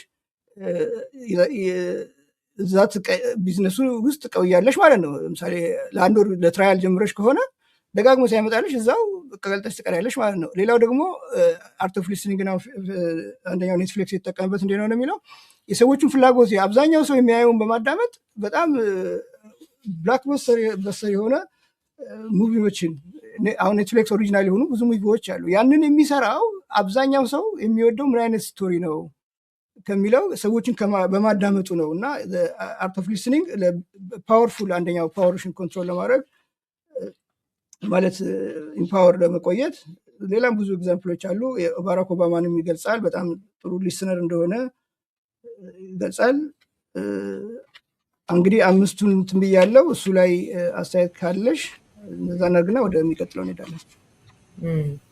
አሁን ከዘረዘርካቸው 5 ነገሮች ራሱ ተነስተን በተለይ ወደ መጨረሻ ላይ ይሄ የመስማትን ጉዳይ ያው ብዙ ሰው ምን ይፈልጋል ብሎ ከዛ እሱን የመስጠት የአልጎሪዝሙ የምናምኑን ነገር ስናስበው ዞሮ ዞሮ ቅድም ያልኩ ይሄኛው አይ ዘመኑ ተቀይሯል፣ ስለዚህ አይነቱን ነገር ልክ ፖዚቲቭ የሆነ ነገር አድርጎ ለማሳየት የሞከረውና የራሱን ስራ ያኛውን ያው በቀጥታም ባይለው ልክ እንደኋላ ቀር ሊያሳይ የመሰለበትን ነገር እዚሁ ሁሉ ውስጥ እናያለን ብዬ አስባለሁ። ምክንያቱም ዞሮ ዞሮ አንተ በቃ እንዲሳካልህ አይነት ነገር ነው የሚገኘው ነገር የምታዳምጠው ነገር የሰው ፍላጎትና መልሰ እንደሱን አይነቱን ነገር ሰጀስት የምታደርገው ለዛ ሰውዬ ይጠቅመዋል አይጠቅመውም ምናምን አይነቱን ነገር ሳይሆን አንተ እንድትጠቀም ነው። እና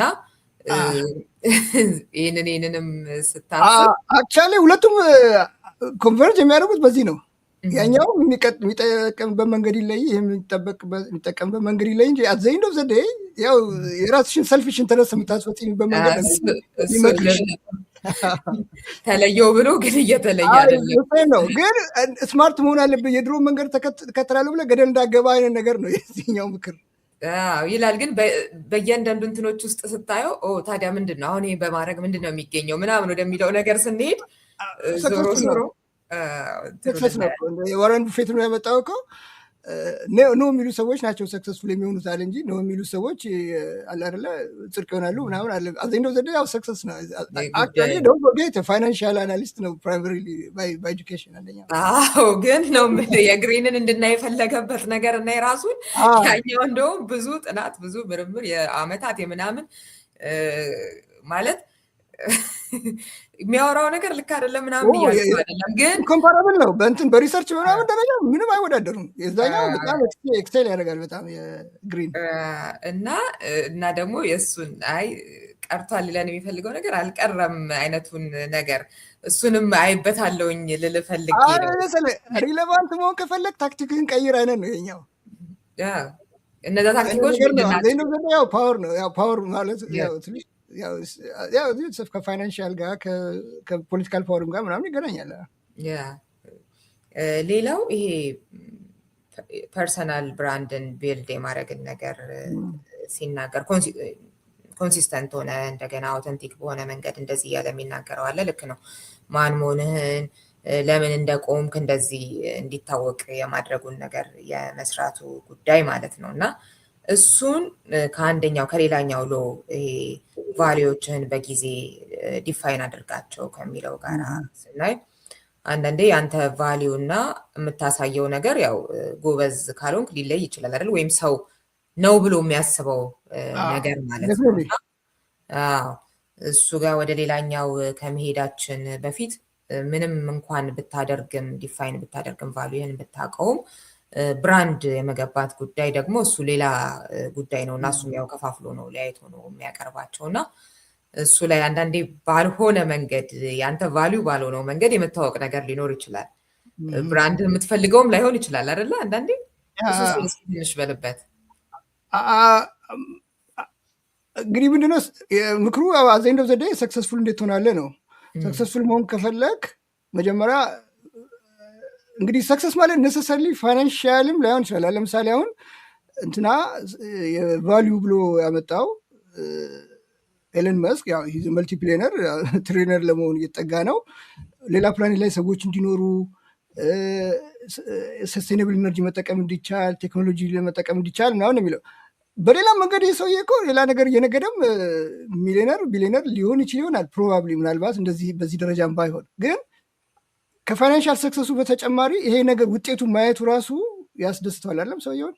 ምክንያቱም ግን ከቫሊዩ ውጭ ሆነሽ የምታገኘው ፋይናንሻል ሰክሰስ ግን ሪሊ ደስ አይሰጥሻል ወይ አዘንዶ ዘዳይ ገብቶሻል። አይ ቲንክ ከዛ ጋር የሚገናኝ ይመስለኛል። ፐርሰናሊም ሰክሰስፉልም ከመሆንም አንጻር አንደኛ መሰለኝ ቫሊዩ ለምትሰጪው ነገር ከሆነ የምትሰሪው ሞር እንትን ትሆኛለሽ፣ ኢነርጃይዝድ ትሆኛለሽ ሞር አላርለ ለመከታተልም ግን ቫሊዩ ለማሰጪው ለምሳሌ የሆነ ሰው በቃ አሳሰቡ በጣም የተራቀቀ ሆኖ ግን ብሎ የሆነ ቅቤ ነጋዴ ምናምን ሆኖ ገንዘቡን ያገኘዋል። ግን አላርለ ገንዘቡ ብቻ ያስደስተዋል ወይ? የሰው ህይወት ሲቀየር ማየቱ በራሱ ለምሳሌ አሁን ኤለን መስክ የሆነ ስታቲስቲክስ የመስክን ጥሩ ምሳሌ ያነሳ እሱም የሚለው አለ አይደለ? ደራሲው ሶሻል ሚዲያ ላይ በሚያደርገው ትዊተር ላይ ኢንተራክሽን ምናምን አንዳንድ ጊዜ የሚመጡት ነገሮች ከዚህ ከብራንድ ጋር አድርጎ ማለት ኦልሬዲ ዲፋይን ያደረገ የሚታወቅበት ምናምን አለ ቫሊዩ አለ። ከዛ ደግሞ የብራንድ ጉዳይ ላይ ስንመጣ አንዳንድ ጊዜ ሶሻል ሚዲያ ላይ የሚለጥፋቸው ኢንተራክሽኖቹ ምናምን የሆነ አፌክት እንደሚያደርጉት ከዛ ደግሞ እሱንም ትንሽ አሁን ለምሳሌ እሱ ጋር አሁን ጉፍ አድርጓል። ለምሳሌ ከትራምፕ ጋር በፈጠረው አሶሲሽን አሁን እንትን ላይ ያላለ ብዙ ሰዎች ቅነሳ እንግዲህ እሱ ምናልባት ኤፊሽንሲ ለማምጣት ነው እንትኑ፣ ግን በዛ ምክንያት ብዙ ሰዎች ህይወታቸውን አጥተዋል። በዛ ከፍተኛ እንትን አፕሮድ ስላስነሳበት አሜሪካ ብቻ ሳይሆን ዓለም አቀፍ ጠቅላላ ቴስላ ላለመግዛት ምናምን እንትኑ ሼር ፕራይሱ በጣም ወድቆ ምናምን ነበር እና እንግዲህ ያ ከቫሊዩ ጋር ይጋጫል አይጋጭም አላቅም። እንግዲህ ኤፊሽንሲ ያመጣለሁ ብሎ ነው የገባው፣ ግን እንትኑና አበላሽቶበታል፣ ብራንዱን አበላሽቶበታል። የራሱን ብራንድ ፐርሰናል ብራንዱ ማለት ነው። ያንን ነገር ማድረጉ ፕሮባብሊ ፑልአውት ያደረገው ዘዴ ፈልጎ ያኔ ቢግ ቢዩቲፉል ቢል የሚባለው ነው ባራክ ኦባማ ነው ዶናልድ ትራምፕ ሲያጸድቅ እዛ ውስጥ እንትን አለ ለሚሊተሪ ምናምን ይህን ያህል ትሪሊዮን $1 ይመደባል፣ ይህን ያህል ታክስ ከት ይህን ሁሉ የለፋሁትን ኤፊሽንሲ ለማምጣት ይህን ሁሉ አደረኩት፣ ተመልሳችሁ እንደገና እዛው ታጥቦ ጭቃ ለመሆን እንደ ምናምን ብሎ ሰበብ አግኝቶ ፕሮባብሊ ሰበብ እየፈለገ ይመስለኛል ለመውጣት። በዛ ዊዝድሮ አደረገ። አሁን ተመልሶ ያንን የድሮን ብራንዱን ያስመለሰ ይመስለኛል። እኔ እንዳሁን ቫሊዩ ሳነብ ትዝ ያለኝ የሚገርምሽ አሁን ሰሞኑን የተፈጠረው ፋኖ እንቅስቃሴ ጋር እንግዲህ ከመጽሐፉም ጋር ባይገናኝም እንግዲህ ለሰው ህልውና ብለው ነው ቫሊዩ እንሰጣለን ለሰው ህይወት አለ አይደለ? የአማራ ህልውና ያሳስበናል። በአማራ ክልል ውጭ የሚደረጉ የአማራ ግድያዎች ያሳስቡናል እና ለሰው ህይወት ቫሊዩ እንሰጣለን ማለታቸው ነው። ህልውና ማለት አንደኛው ትልቁ ህልውና በህይወት የመኖር ነገር ነው አይደለም?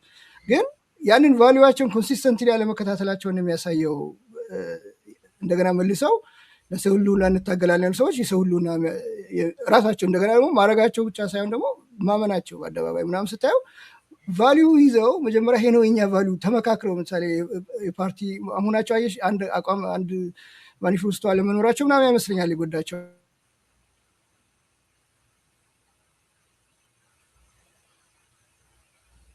አስቻለው ወጥተሃል። አሁን የተፈጠረ ሁኔታ ላይፈጠር ይችል ነበረ የሚል ነገር እዛ አላላ አገናኘሁት ከኛ እንትን ጋር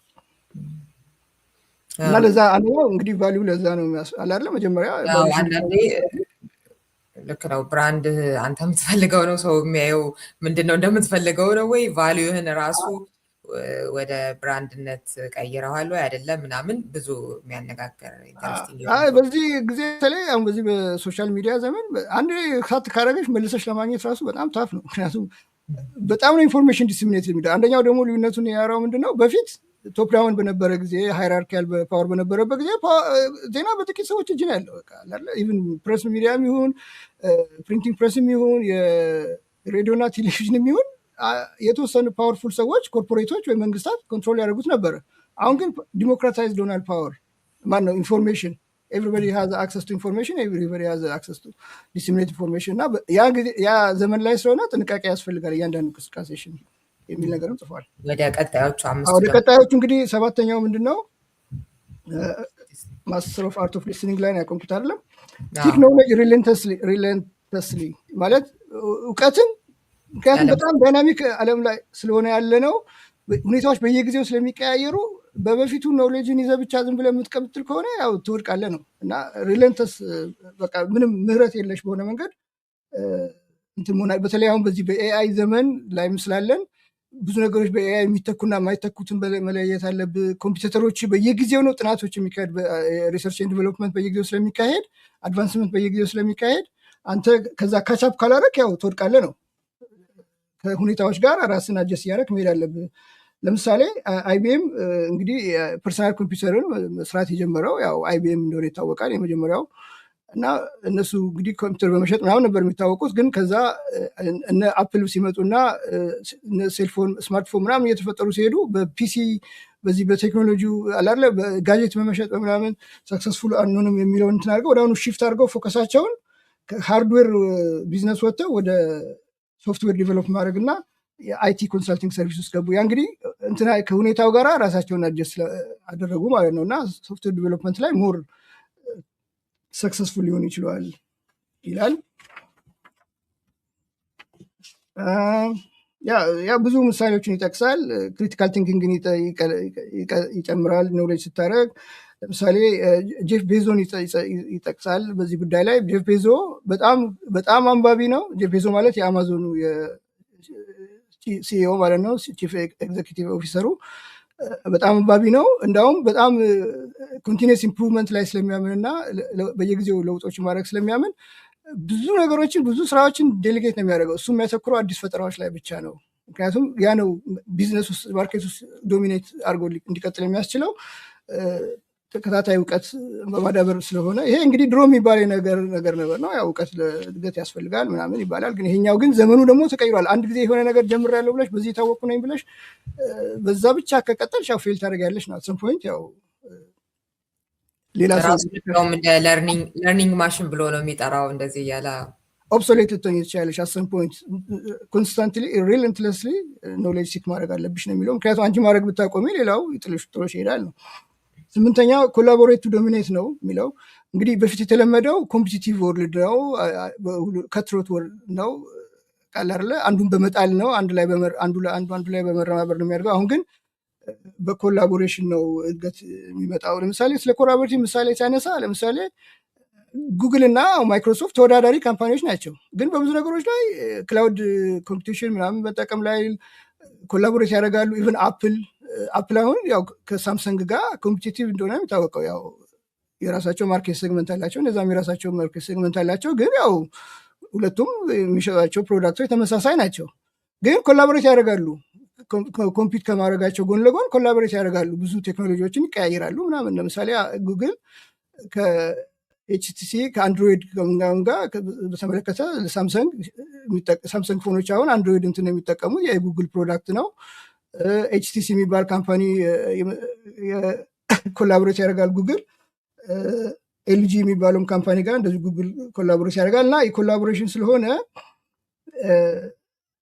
እዛ ላይ ካላተኮርክ ዝም ብለህ በኮምፒቲሽን ላይ ብቻ ካላተኮርክ እና ክሬዲት ሼር ማታረግ ከሆነ ያው ብቻህን ትቀራለህ ነው አላረለ።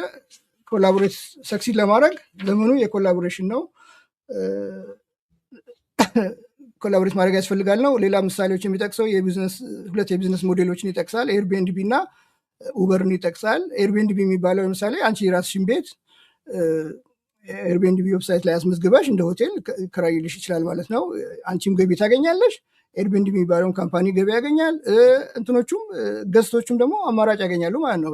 ምሳሌ ቤት ውስጥ የለመደ ሰው አዘ ፋሚሊ የሆነ ቦታ ቫኬሽን መሄድ ቢፈልግ ልክ ሆቴል መኖር ኢንኮንቪኒየንስ ሊኖርበት ይችላል። ምሳሌ ፍሪጅ ለምዶ ዋሸር ድራየር ወይ ስዊሚንግ ፑል ምናምን ቤት ውስጥ የለመደውን ነገር እዛው ለማግኘት ልክ ኪችን ምናምን አገልግሎት አላለ ሌላ ሰው ቢኖር ይመርጣል አለ ብዙ ሰው በዛ ዋጋ ሆቴል ከሚከራይ ይልቅ እና ያንን እድል ፈጥሮለታል ኮላቦሬት በማድረግ። ኡበርም እንደዛ ኡበር የሚባል ካምፓኒ ሲቋቋም በፊት በታክሲ ብቻ የሚደረጉ የትራንስፖርት እንትኖች፣ አሁን ግን ግለሰቦች የራሳቸውን መኪና ሼር በማድረግ ኡበር ካምፓኒ ይጠቀማል፣ ኡበር ድራይቨሩ ይጠቀማል፣ እንደገና ከስተመሩም አማራጭ ትራንስፖርት ሚስ ያገኛል፣ ያው ዋጋውም ሊቀንስለት ይችላል። እና እነዚህ ብላክ ላይፍስ ማተር ለምሳሌ በኮላቦሬሽን ነው የተገኘው እንትኑ ይላል ውጤት ያመጣው ሚቱ ሙቭመንት እንደዚህ መሳሰሉትን ይጠቅሳል። እና በኮሌክቲቭ የሆነ እንትን ላይ ማተኮሩ የበለጠ ሪሌቫንት ሆኖ ለመቀጠል ያ እንትን እንደሆነ ይጠቅሳል። ኮላቦሬሽን ኢምፖርታንት እንደሆነ ይጠቅሳል። ይሄኛው በጣም ደግሞ ኢምፖርታንት ነው። 9ኛው ፓወር ነምበር 9 የሚለው ተርን ክሪቲክስ ኢንቱ አላይስ።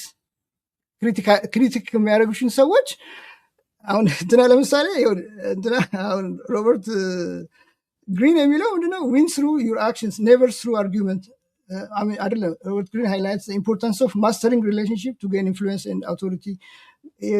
ያ ግሪን ሮበርት ግሪን ለው ለምሳሌ ክራሽ ዩር ኢነሚ ቶታሊ ነው የሚለው። አሁን እንግዲህ መሰረታዊ አሁን ሁለቱ ለዎች የሚለዩበት ጠላትን ድምጥ ማጡን አጥፋው ነው የሚለው። ይሄኛው የሚመክርሽ ግን እንዳውም ተቃዋሚዎችሽን ክሪቲኮችሽን ወደ አላይነት መሳብ አለብሽ እና 3 አይነት ክሪቲኮች እንዳሉ ይጠቅሳል። አንደኛው ኮንስትራክቲቭ ክሪቲክሶች አሉ፣ አንቺን አላማ እየደገፉ አንቺ በፖዚቲቭ መንገድ እንደሆንሽ ቫሉሽንም ሼር እያደረጉ ግን ይህን ነገር በዚህ መልኩ ብታስፈጽሚ ብሎ የሚመክሩሽ ኮንስትራክቲቭ ገንቢ ትችት የሚሰጡሽ አሉ። ሁለተኛው ተቺዎች ደግሞ ዲስኮንቴንትድ ይሉሻል ናቸው ይላል። እነሱ ደግሞ አላለ ፍርስትሬትድ በመሆን ወይ ደግሞ ሚስ አንደርስታንድ በማድረግ ወይ ሚስኢንፎርምድ በመሆን በተለያየ አላለ ከመረጃ እጦት በተነሳ ክሪቲሳይዝ ሊያደርጉሽ ይችላሉ፣ በቂ መረጃ ስለሌላቸው ለእነሱ በቂ መረጃ መስጠት ነው።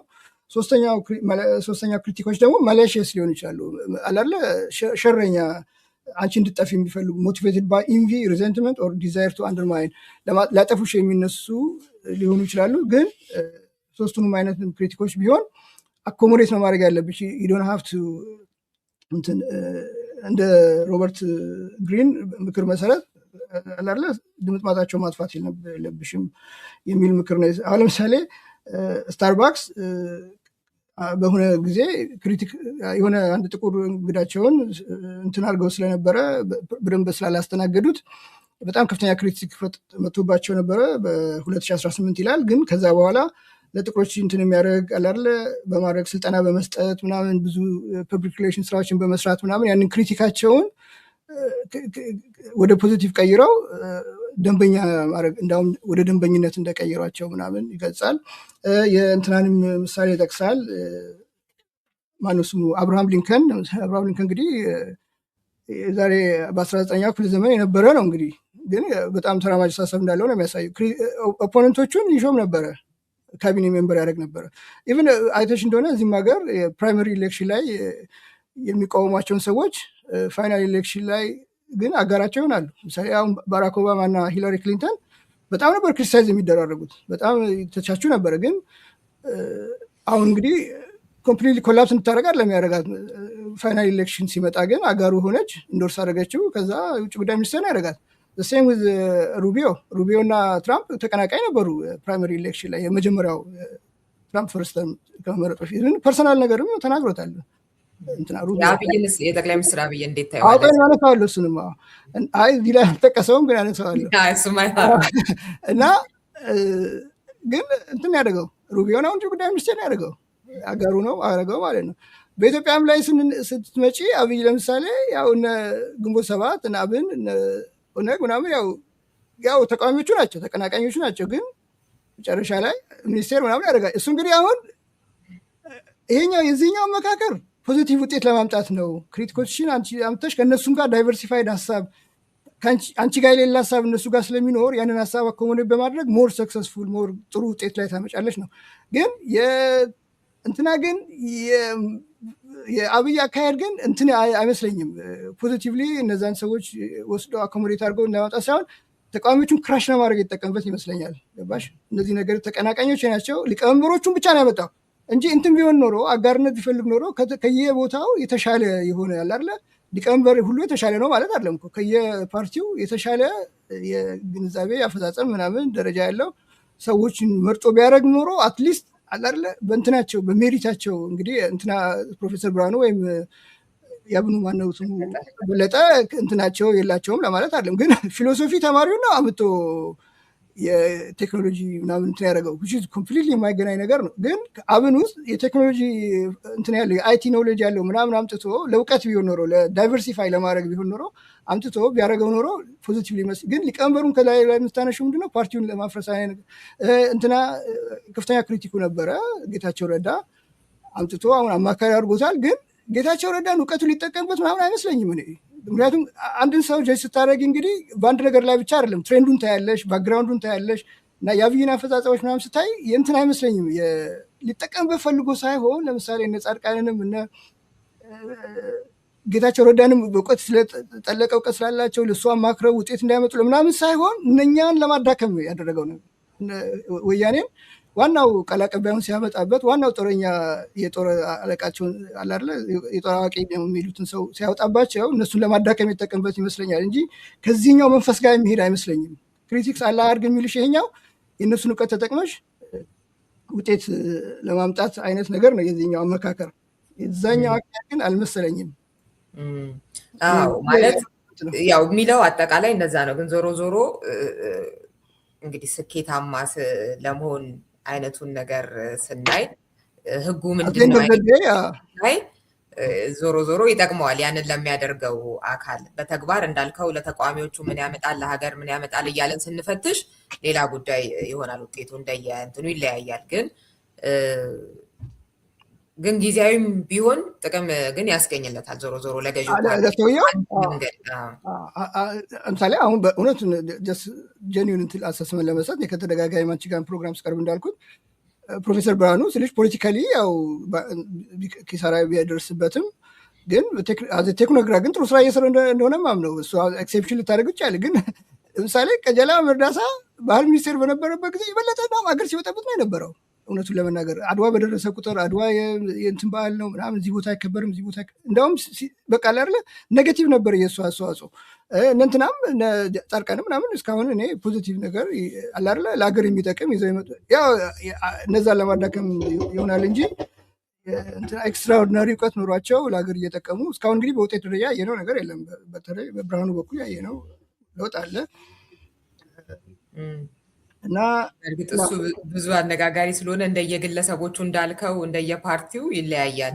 ምን አይነት ውጤት ነው የሚፈለገው የሚለውም ሀገርንም ይሁን ስልጣንንም ይሁን እንደየአስፈላጊነቱ እየበጠበጠ ነው ብሎ የሚያስበውን አካል የሆነ ይሄኛውን በወስድ ይረጋጋል ወይንም ደግሞ ጉድ አደርገዋለሁ ባዶ አደርገዋለሁ ብሎ ሲያስብ እሱም አንድ ነገር ነው። ትልቅ ዳሜጅ ያመጣል እዛኛው ላይ አብሮ ለሀገርም አንዳንዴ ዳሜጁ ይሆናል፣ አንዳንዴ ደግሞ ጥቅም ይሆናል በጥባጭ ኃይል ከሆነ ደግሞ እና እንዳልከው ይለያያል እንደየቡድኑ እንደየግለሰቡ። አንዳንዴ ደግሞ ባላሰብሽው መንገድም ሊሆን ይችላል። ለምሳሌ አሁን ኢዜማ ለምሳሌ እንደውም የኔ ፖሊሲ ነው ብለው ቁጭ አለ አይደለም የኔ ፖሊሲ ነው ማስፈጽመው ብለው ትንሽ ሰልፊሽ የሆነ አላለ አንተውት አላለ አርቀው ያላሰቡበት ይመስለኛል። ምክንያቱም የሚቀጥለው ምርጫ ላይ የሚያወርደው ብርሃኑ እንዴ ለእናንተ ነው እንዴ ለእናንተ ከብልጽግና ውስጥ በጣም ከፍተኛ ተቃውሞ ቢመጣበትና አብይ ምናል እንግዲህ ሰውየው ምናል በተቃውሞ ደፍሮ የሚያደርገው ሰው ላይኖር ይችላል። ግን ቢመጣበትና ቢያነሳው ያ ብርሃኑ የጀመረው የትምህርት እንትን ቀረ ማለት ነው። ስለዚህ አላሳሰባቸውም። ኢዜማዎች ሰልፊሽ ኢንትረስታቸው ነው ያዩት ይመስለኛል። ኤኒዌይ ግን የሚቀጥለው ምርጫ ላይ በራሱ ወንበር ላይ ተቀምጠው ራሱን ሊከታተሉት ነው ሊቀናቀኑት ነው ማለት ነው አይደለም። የኛም ፖሊሲ ነው ሲባል የሆነ ሲል የሆነ ነገር አለው እዛ ላይ አርቀው ያሰቡበት አልመሰለኝም። ይቅርታ ሌላ ያልገባኝ ነገር ኖር ይችላል ምናልባት። እንግዲህ ሎው ነምበር 10 ደግሞ ፋይንድ ስትሬንግዝ ኢን ዳይቨርሲቲ ነው የሚለው። ዳይቨርሲቲ ማለት ነሰሰርሊ የጀንደር የሬስ ምናምን ዳይቨርሲቲ አሁን የሀሳብም ዳይቨርሲቲ በሀሳብ የተለየሽንም ሰውም ቢሆን ለምሳሌ ቦርድ ኦፍ ዳይሬክተርስ ምናምን ስታቋቁሚ ወይ ሆነ ነገር ኮሚቴ ምናምን ስታቋቁሚ ያንቺን ሀሳብ ብቻ ዝም ብሎ የምትጭኝ ከሆነ እንትና ሰክሰስፉል ላትሆን ትችላለች። እና ዳይቨርሲቲ በጣም ወሳኝ ነው በሁሉም መልኩ። በጀንደርም ይሁን ጀንደርም ዳይቨርሲፋይ ስታደረጊ ለምሳሌ ማርኬት ሴግሜንት እንትንልሽ ላይ አስተዋጽኦ ይኖረዋል። የሴቶች ሲኦ እዚህ ቦታ ላይ ወይም ምክትል ሲኦ ምናምን ሲባል የሴቶችን አቴንሽን የሴቶችን ገበያ ምናምን ሰም ኤክስቴንት እንትን ይኖራል። ለምሳሌ ይሄ አንደኛው የቦርድ ኦፍ ዳይሬክተሩ እኮ የኢንቫይሮንመንት ደጋፊ ነው ምናምን ሲባል በዛ በኢንቫይሮንመንት ተቆርቋሪ የሆኑ ሰዎች ቢዝነስ ያገኛል ማለት ነው። እና ለቢዝነስም ይጠቅማቸዋል። ውሳኔውም ላይ አኮሞዴትድ የሆነ ሁሉን የሚያካትት አይነት እንትን ቢደረግ ጠቃሚነት አለው። ቲምስም ስታቋቁሚ ዳይቨርስ ማድረግ ጥሩ ነው ይላል። ለምሳሌ ኦፕራ ዊንፍሪንም እዚህ ጋር ይጠቅሳታል። ሚዲያ ሞጉል በነበረች ጊዜ ኦፕራ ዊንፍሪ's relationship with people from all walks of life have shaped her success እና ከሁሉም ጋር ዳይቨርሲፋይ ታደርግ ነበር። እንትኗ የኦዲየንሷ ከሁሉም ክፍል ነበረ እና ያ ጥቁሮቹንም ሴቶቹንም ነጮቹንም ምናምን አኮሞዴት ስለምታደርግ አላለ ሚዲያ ሞጉል እንድትሆን ረድቷታል ዳይቨርሲቲዋን የሚለው። ሎው ነምበር 11 ደግሞ ባላንስ ሪሲፕሮሲቲ ኤንድ ጀነሮሲቲ ማለት ደግነትንና ሰጥቶ መቀበል ያለች ቸርነትንና ከቸርነትሽ ደግሞ ምላሽ ማግኘት። በፊት የነበረው ሜንታሊቲ የሚለው ምንድነው? በንጉሶች ዘመን ምናምን በቃ ሩሩ ናቸው፣ ደግ ናቸው፣ ሰጪ ናቸው። የራስሽን ሀብት እኮ ነው የራስሽን የሀገር ሀብት መልሰው ጊዜ ሰጡሽ። በዛ ምክንያት ያው ታዋቂ ትሆኛለሽ። ግን ማለት ያው ዲፔንደንት ትሆኛለሽ ከነሱ ጋር ጥገኛ የሆን ነገር ግን አትሰንዶ ዘዴ ግን ያው ባይናገሩትም ሪሲፕሮሲቲ ግን ይኖረዋል። አላለ ሎያሊቲ ያገኛሉ። አላለ መንግስታቸው ስልጣን ላይ ይቆያሉ። እና ምንድነው የዚህኛው ሎ ዓላማው እንትኑ ምንድነው? ሪሲፕሮሲቲ ሳትጠብቂ ዝም ብለሽ ጀነሮሲቲ ላይ ካተኮርሽ ኤክስፕሎይትድ ልትሆኝ ትችላለሽ፣ ሉዝ ልታደርግ ትችላለሽ። እና እሱንም ባላንስ ማድረግ አለብሽ። ቸር ስትሆኝ አት ሴም ታይም ደግሞ ከዚህ ከቸርነት የማገኘው ሪተርን ምንድነው የሚለውንም አብረሽ ማየት ያስፈልግሻል የሚለው። አለበለዚያ ያው ዝም ብለሽ ጊቭ ሞር ዛን ቴክ ነው እና የሚል ፕሪንሲፕል ነበር አለ። ከምትወስጂው በላይ ስጪ ምናምን ያ ከምትወስጂው በላይ የምትሰጪ ከሆነ ዘ ኤንድ ኦፍ ዘ ዴይ ዩ ዊል ቢ ባንክረፕትድ እና እንትን መሆን አለበት ነው። ሰም ኤክስቴንት ሪሲፕሮሲቲንም ግምት ውስጥ መክተት አለብሽ፣ ባላንስ ማድረግ አለብሽ። እንዳትበዘበዝም ጥንቃቄ እንደትበዘበዥም ጥንቃቄ ማድረግ አለብሽ። ንፉግም ላለመባልም አላለ ያ ዞሮ ዞሮ ላይፍ ሁሉም ነገር ያው ላይፍ ባላንስ ነው። ለምሳሌ ሞደርን ኤግዛምፕል የሚለው ምንድነው? አማዞን ለምሳሌ እቃ ስትገዢ ጥቆማ ይሰጥሻል። ይህንን በንድል ካደረግሽ ይህንን ዲስካውንት እንሰጥሻለን እነሱ በንድል እንግዲህ ለየብቻው ቢሸጡ ኖሮ ያተርፋቸው ነበር የበለጠ። ግን በንድል ሲያደርጉ ዲስካውንት የሚሰጡ ከሆነ የሆነ ነገር ሉዝ ያደርጋሉ። ግን አት ሴም ታይም ጀነረስ ይመስሉሻል፣ ቅናሽ ያገኘው ያለሽ፣ ግን አት ሴም ታይም ደግሞ የእነሱን እቃ ትገዣለሽ ማለት ነው። ለእነሱ ሞር ሎያልም የመሆንም ነገር ይኖርሻል። ለምሳሌ ሜምበርም ልትሆኝ ትችያለሽ፣ የፕሪሚየም ሜምበርሺፕ ምናምን ልታወጪ፣ እነዚህ በዚህ ሰዎች ብዙ ጊዜ ዲስካውንት ይሰጡኛል ምናምን እያልሽ እና አሁን አየሽ እነሱ ጀነሬሲቲንም ቅናሽ መስጠቱንም አሴም ታይም ደግሞ ማርኬት ማሪጅናቸው ነው ያሉ ያው እንደማይከስሩ ያውቁታል። ለዚህ እንደው ዘዳይ ግን የተወሰነ ነገር ከስረውም ቢሆን አንቺን እዛ ኪፕ ማድረጋቸውን ራሱ እንደ ፕሮፊት ያዩታል። እና ባውንደሪ ማስቀመጥ አለብሽ። ቸርነት መምዛት የለብሽም። የተወሰነ ደረጃ እንትንሽ ማስገባት አለብሽ ነው። ያንቺንም ጥቅምሽንም ማሰብ አለብሽ ነው። ሮል ነምበር 12 ደግሞ ሼፕ ፐርሴፕሽን ኖት ሪያሊቲስ። ባለፈውም ጠቀስ አድርገው ነበር የሆነ ነገር ላይ ስንወያይ እና ምንድነው እንግዲህ ሪያሊቲ ፋክት አለ፣ መሬቱ ላይ ያለ እውነት አለ። ፐርሴፕሽን ደግሞ በሰው ማይንድ ውስጥ ሊወር የምትፈልጊው ነገር ማለት ነው። ሪያሊቲው ላይ ሳይሆን ማተኮር ያለብሽ የሰውን ማይንድ ስለዚህ ጉዳይ ያለ አስተያየት ምንድን ነው አለ አይደለ? ከዩቫል ሃራሪ ስራ ጋር አያይዘን ስንወያይ ጋር አያይዘና እና ፐርሴፕሽን ላይ ነው ማተኮር ያለብሽ። ሞር ኦፍ ሰክሰስፉል መሆን ከፈለግሽ ሪያሊቲው ላይ ብቻ የምታተኩሪ ከሆነ እንትን ላይሆን ይችላል ነው። የቅድሙ የብራንድ ጉዳይም እዚህ ጋር የሆነ የሚያያዝ ነገር ያለው ይመስላል። ያ ባይ ዘ ወይ ክሪስ ክሮስ ይደራረጋሉ አንዳንዶቹ ነገሮች እዚህ ጋር ያነሳቸው ነገሮች እዛም ጋር የሚመሳሰሉ የተወሰነ የሚቃረኑበትን ቦታ አለ። ለምሳሌ አንድ ቦታ ላይ ትራንስፓረንት መሆን ያለብሽ ይችላልና አንዳንድ ቦታ ደግሞ ትራንስፓረንሲሽን ደግሞ መሆን የለብሽም ደግሞ የሚል ነገርም አለው። ለምሳሌ ፐርሴፕሽን በተመለከተ በጣም የሚገርምሽ ነገር እዚህ ላይ ሳነበው በ2014 ቫኬሽን ወጥተን ነበረ ከወንድሜ ጋርና አንድ አሁን በህይወት የለም ነው እሱን የማረ ጓደኛዬ ጋር እና ዩኒቨርሲቲ አብረን ይማር የነበረ አፕል ፎን ነበር የሚይዘው። አሁን አፕልን እዚህ ጋር ስለጠቀሰው ነው እና ፎቶ ያነሳና አይረካም። ከዛ እኔ ያነሳና እኔ ሳምሰንግ ነበረኝ ፎን አነሳና በአንተ አንሳን ምናምን ይለኝና ከዛ ልክለታለኝ።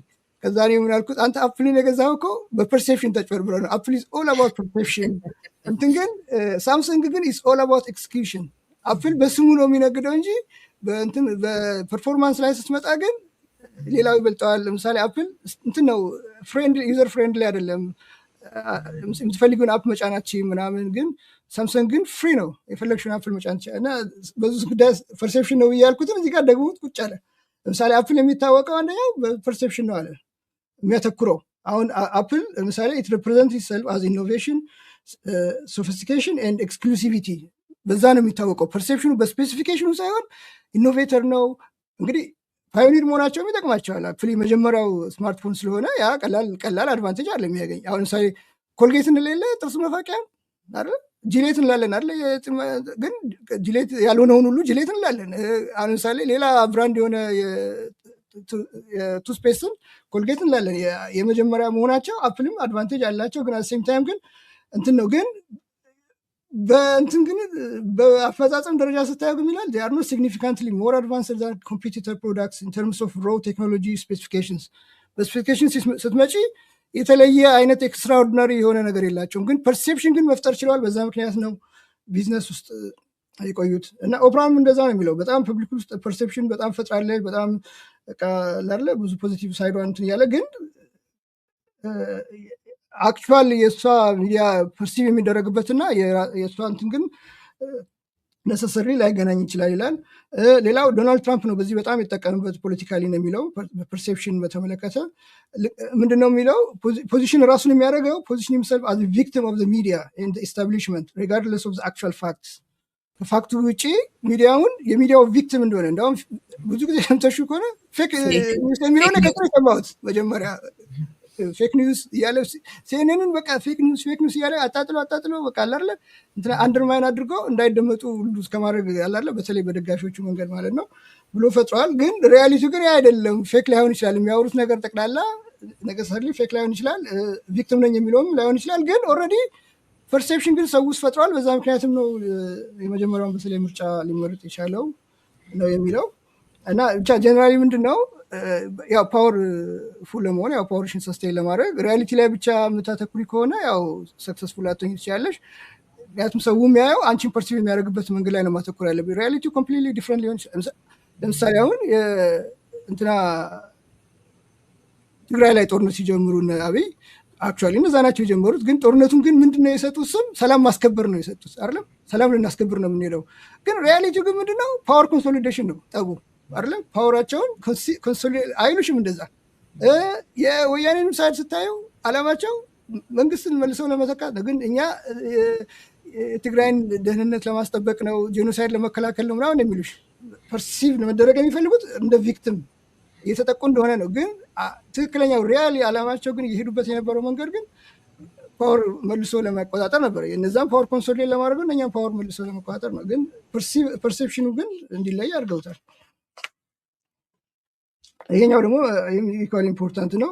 ማስተር ኦፍ ታይሚንግ በጣም ወሳኝ ነው። በምታደርጋቸው ውሳኔዎች ውስጥ እንቅስቃሴዎች ውስጥ ምናምን ዝም ብለሽ የምትፈልጊው ነገር በምትፈልጊው ሰዓት ማድረግ እንትን አይደለም አለ አይደለ። ትክክለኛውን ሰዓትና ቦታ እንዲያውም ይባላል ትክክለኛ ጊዜና ቦታ መጠበቅ አለብሽ። ይሄ ሞር ኦፍ ጊዜ ላይ ነው የሚያተኩረው። የምታደርጋቸው ነገሮች ትክክለኛ ታይም ላይ እንኳን ፌል ያደርጋል አለ አይደለ። ቀድመሽም ካረግሽው ፌል ያደርጋል፣ ዘግይተሽም ካረግሽው ፌል ያደርጋልና ዘ ራይት ታይም ዘ ራይት ሞመንት መጠበቅ አለብሽ ነው የሚለው። ለምሳሌ ወረን ቡፌትን እዚህ ላይ ይጠቅሳል። ወረን ቡፌት ለምሳሌ ያው ስቶክ እንትን ነው ቢዝነሱ የሚሰራው ስቶክ መሸጥ መግዛት ነው። ትክክለኛው መግዣ ሰዓት የሚለው እሱ ብዙ ጊዜ እንትኑ አሁን ብዙ ሰው እንትኑ ሲወርድ ፈርስት ሬት ያደርግና ስቶክ ማርኬት ሲወርድ ከዚህ በላይ እንዳይወርድብኝ እያለ ይሸጣል ብዙ ሰው። እሱ ግን ሪቨርስ ነው የሚያደርገው። ምንድነው የሚያደርገው? ስቶኩ በሚወርድበት ጊዜ ነው የሚገዛው። እንዳው ይገዛና ከዛ በኋላ ጊዜ ጠብቆ ሰክሰስፉል እንደሚሆን ይረዳል ማለት ነው። ለምሳሌ ምን ይላል የሚጠቀስለት ንግግር የተናገረው ዋረን ቡፌት the stock market is a device for transferring money from the impatient to the patient። ሉዝ የሚያደርጉት ኢምፔሽንት የሆኑ ሰዎች ሉዝ ያደርጋሉ። ምክንያቱም ትዕግስት አይኖራቸውም። አሁኑኑ ገንዘቡ ስቶኩ ከፍ ብሎ ማየት ነው የሚፈልጉ። ስለዚህ ትዕግስቱ ስለሌላቸው ይሸጡታል ቶሎ። እነኛ ግን ትዕግስቱ ያላቸው ግን አያደፍጡና ሌላ ሰው በሚሸጥበት ጊዜ ይገዙና ከዛ ያን አሰም ፖይንት ስቶኩ ከፍ ይላል፣ አትራፊ ይሆናሉ ማለት ነው። ለምሳሌ ኮካኮላን የገዛበት መንገድ ራሱ አንድ ቦታ ላይ ጠቅቶታል። ኮካኮላ ኩምፓኒ የገዛው ብዙ ሰው በቃ መግዛት አለ አይደል የከሰረ ነው ምናምን ባለበት ጊዜ ገዛው፣ ከዛ ሰክሰስፉል ሆኖ ቀጠለ ማለት ነው። ሌላው ደግሞ ታይሚንግን በተመለከተ አንዳንድ ነገሮችንም you have to know the time to let go በቃ አለ አይደል ይሄ ነገር በቃ አያዋጣኝም ብለሽ የምትይበት ጊዜ መኖር አለበት። ዝም ብለሽ ስቲክ የምታደርጊ ከሆነና ያው ኦልዌይስ ይዘሽ የምትቀጥይ ከሆነ ፌል ልታደርጊ ትችያለሽ ነው የሚለው። ለምሳሌ ታይሚንግን በተመለከተ አፕልን ይጠቅሳል። ሰክሰስፉል የሆነው ለምሳሌ ቀድሞ ነው ፕሮዳክቱን እንትን ያደረገው የነበረው፣ ግን ታይሚንጉን ጠብቆ ባይሸጥ ኖሮ ላያዋጣው ይችል ነበረ። ልክ ያኔ አፕል አናውንስ ያደረገ ገበያ ላይ ሲወጣ እነ ተወዳዳሪዎቹ እነ ኖኪያ እና ሞቶሮላ ምናምን የሚባሉ እና ብላክቤሪ የሚባል ነበር። እንዲሁም በጣም ፖፑላር አስታውሳለሁ። ኦባማ ሲመረጥ ብላክቤሪ ነው ፎኑ ምናምን ይባል ነበረ። በጣም ፖፑላር ፎን ነበረ እንትን ስላለው ኪቦርድ ምናምን ስላለው መሰለኝ እና የሆነ ስክሪንም አለው መሰለኝ። አይ ዶንት ኖ ሪላቲቭሊ የተሻለው ነበረ ከአፕል በፊት የነበረው። እና እነሱ በጣም ኮምፕሌሰንት ሆነው ገበያውን ተቆጣጥረው በተዘናጉበት ጊዜ ነው ያወጣው አፕል። ግን ከዛ በፊት አውጥቶ ቢሆን ኖሮ እነሱም ቴክኖሎጂካሊ አላርላ አድቫንስ እያደረጉ በሄዱበት ባልተዘናጉበት ጊዜ ቢሆን ኖሮ ላያዋጣው ይችል ነበር። እና ያን ጊዜ ለገበያ ማውጣቱ ጠቅሞታል። ታይሚንግ በጣም ወሳኝ ነው። እኔ ምን መጣልኝ ከዚህ ጋር በሀገራችን ሁኔታ ለምሳሌ አሁን ኢትዮጵያ ያኔን ለማና አብይ ፖፑላር ሆነው ለማሳያ ሙሴ ምናምን በሚባሉበት ጊዜ ያኔ እንግዲህ እነሱ ኢንቴንሽናቸው አገር ለማሳደግ ኢትዮጵያን አንድ ላይ ለማምጣት ምናምን እንደ ባፋቸው እንደሚያወሩት አላለ ኢትዮጵያን ገናናን ለማስመጥ ምናምን ቢሆን ኖሮ ያኔ ወደ አንድነት ላይ ቢያተኩሩ ህዝቡ በጣም ስፖርት በነበራቸው ጊዜ ታይሚንጉ በጣም ጥሩ ነበረ። ገብቶሻል? ህገ መንግስቱን ለመቀየርም የዘር ፖለቲካን ለማስቀረት ምናምን ያን ጊዜ አለፋቸው ማለት ነው ባቡሩ ያንን ሳይጠቀሙበት ማለት ነው። ታይሚንግ በጣም ወሳኝ እንደሆነ ታይሚንግ ኢምፖርታንት እንደሆነ ሳነብ አንድ ትዝ ያለኝ በኢትዮጵያ ኮንቴክስት እሱ ነው። እዚህ እንግዲህ እስካሁን ያልኩት ላይ አስተያየት ካለሽ እሱ ላይ እናውራና የቀጠሉትን 6 ይቀረኛል። እንግዲህ የታይሚንግን ጉዳይ ራሱ ስናነሳ የሆነ ጥሩ የሚባልም ነገር ቢሆን ጊዜውን የመጠበቅ ነገር የመቅደምም ሆነ ወደኋላ የመቅረት ነገር ጥሩ እንዳልሆነ ነው እና እሱ ራሱ አንድ ራሱን የቻለ ችሎታ የሚጠይቅ ነገር እንደሆነ ነው የማስበው። በእርግጥ አንዳንዱ ነገር በጊዜውም ያለ ጊዜውም ማድረግ ያለብህ ነገር ሊሆን ይችላል። ግን አሁን ከምንነጋገርበት ኮንሴፕት አንጻር ስናየው መቼ ነው ጊዜው የሚለውን ነገር ማወቅ ራሱ በጣም አንድ ወሳኝ ነው። ነው እና ሩዝቬልትንም ያነሳል አይደለ? በዛ አዎ ታይም ያ እንዴት አድርጎ ለምሳሌ ዘኒው ቢግ ዲል የሚለውን ሲያወጣ ኢኮኖሚው በከሰረበት ጊዜ ምናምን ከዛ በፊት ቢያወጣው ህዝቡን ተስፋ እንዴት አድርጎ ተቀባይነት አይኖረውም። ከዛም በኋላ ቢያወጣው ቱሌት ይሆናል። ልክ ነሽ። ያደረገው አይነት ኢኮኖሚ ነገር ኪሳራ በነበረበት ጊዜ ነው ፖሊሲን ያወጣው። እና የህዝቡን ተስፋ እንዴት አድርጎ ማነቃቃት እንደተቻለ እንደዚህ የሚናገርበት አለ። እንሂድ እንቀጥል። ጥሩ ሰዓት እሺ። ሌላው ምንድነው 14ኛው ሜክ ፒፕል ፊል ቫሊዩድ ነው።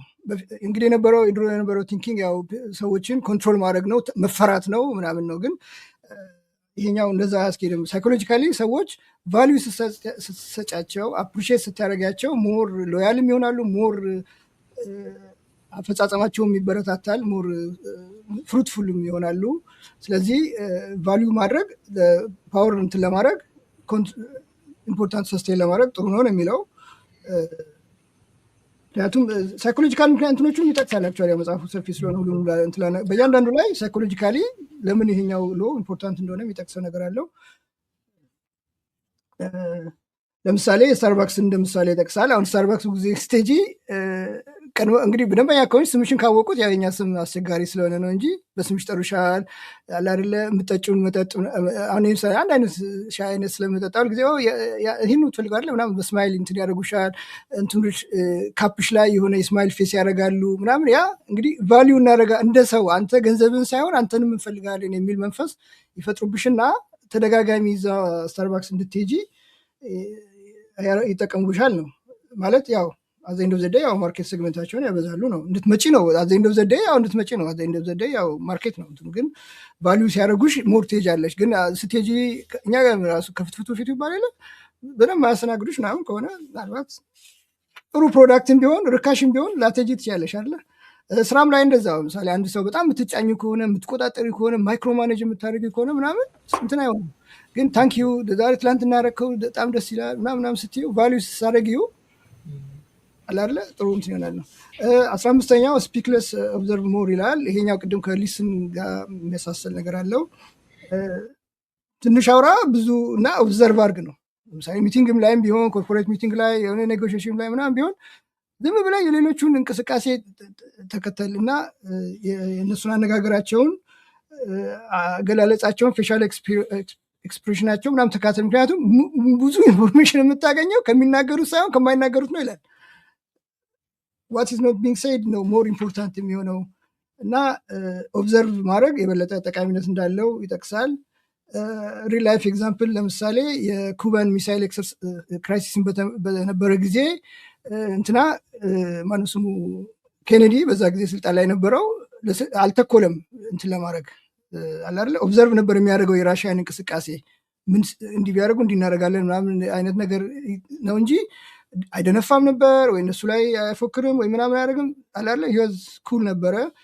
በዛው መንገድ ደግሞ ክሩሽቼቭን በዛ ጊዜ የነበረው የራሽያ መሪ እሱም ቢሆን የአሜሪካን እንቅስቃሴ ነበር የሚከታተለው። አክሽን እያደረገ ወይ ያወራ ምናምን ሳይሆን ምን እያደረጉ ይሆን ብለው የነሱ ነበር እና ሁለቱም ኦብዘርቭ በማድረግ ላይ ስላተኮሩ ወደ አክሽን ስላልቸኮሉ እና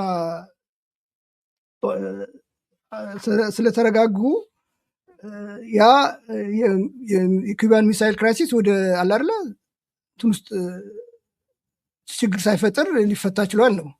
በዛ ጊዜ ለምሳሌ እንትናም ኬኔዲም ቢደነፋ ያኛውም ቢደነፋ እንደገና ህዝቡም ላይ ያላርለ በደነፋ ቁጥር ህዝቡ ደግሞ ቃልን ጠብቅ ምናምን የሚለው ምናምን ችግር ሊፈጠር ይችል ነበር እና አለምን ሁለቱም ኬፕ ዜር ኩል ማለት ነው። እንትናቸውን ቀዝቃዛ ነበረ እንትናቸው አያያዛቸው እና ያ ጠቅሟል የሚለው እና የኢሞሽናል ኢንቴሊጀንስን ኢምፖርታንት በጣም ነው የመጽሐፍ አትኩሎ የሚናገረው። ኢሞሽናል ኢንቴሊጀንስ ማለት ዲፋይን ሲያደርገው ምንድነው የራስሽን ኢሞሽን አውቀሽ ኮንትሮል ማድረግ ስሜትሽን መቆጣጠር ማለት ነው። እንደገና ደግሞ አት ሴም ታይም የሌላ ሰውንም ኢሞሽን እያየሽ በኢሞሽኑ መሰረት ያንን ሰውዬ አድሬስ ማድረግ ማለት ነው። ሲናደር ለምሳሌ መለዘብ አላለ እንጂ እሱም ሲናደር አንቺ የምትናደጂ እሱም ሲናገር አንቺ የምትናገሪ ከሆነ መፍትሄ አታመጭም። ኢሞሽንሽንም ኮንትሮል ማድረግ አለብሽ።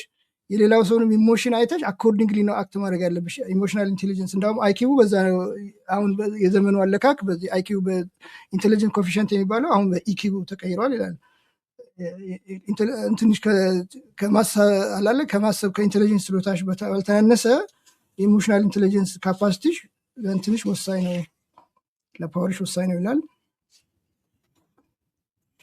ከዛ 16ኛ ኮንትሮል ዘ ፍሬም ኖት ዘ ፋይት። እንደውም ቅድም ቀላቀልኩት መሰለኝ እንትናን ከነዚህ ጋራ ቅድም የጦርነቱን በተመለከተ ከዚህ ጋር ነበር ምሳሌው ትክክለኛው መሄድ ያለበት እንትኑ ሳይሆን ልክ ነህ። የኩባውንና የኬኔዲን አይደለም የኩባውን አለማውረሽ እና ትግራይና የአብይን ጦርነት ፍሬም ማድረጉ ላይ ይሄ አለ አይደለ የሰላም ማስከበር ምናምን ፍሬም መደረግ ያደረገ የፈለጉት እሱን ነው። ሪያሊቲው ግን ያ አለ አይደለ ፓወራቸውን ማረጋገጥ ነው። ሰላም ማስከበር ከሆነ ያው ለምን አልያዟቸውም እስካሁን? ታዲያ ለምን ለቀቋቸው? ፍርድ ነፃ አወጣቸው። ኤኒዌይ እና ኮንትሮል ዘ ፍሬም ኖት ዘ ፋይት። የትላንትና ራሱ አሁን ማዱሮ አያያዝም ራሱ ከዚህ ጋር ይገናኛል። አሁን እንግዲህ ሰምተሽ ከሆነ ትራምፕ ኢንተርቪው ሲሰጥ ነዳጃቸውን እንቆጣጠራለን ያለው። በጣም የደነገጥኩ እንደዛ ሲል። ነዳጁንም እኛ ነን እንቆጣጠረው፣ መሪያቸውንም እነሱን መድብላ። እንግዲህ አየሽ ኢንቴንሽኑ ያ ነው። ግን ፍሬም ያደረገው እንዴት ነው? ግን ናርኮ ቴሮሪስት ነው፣ እጽ ምናምን የእጽ ንግድ ነው፣ ሶሳይታችን ሊያጠፋብን ነው። ስለዚህ ሳያጠፋብን እናጥፋው ነው። ዛትስ ፍሬም። እንትኑ ግን ፋይት ግን ኢትስ ሪሶርስ አይደለ? አክቹዋሊ እንትኑ ፋይቱ ግን አሁን እንደው ዘዴ ስታዩ የሪሶርስ እና የኮንትሮል እንደሆነ ትረጃለሽ። እና ፍሬም ዘ ፋይት በጣም ኢንትረስቲንግ ነው።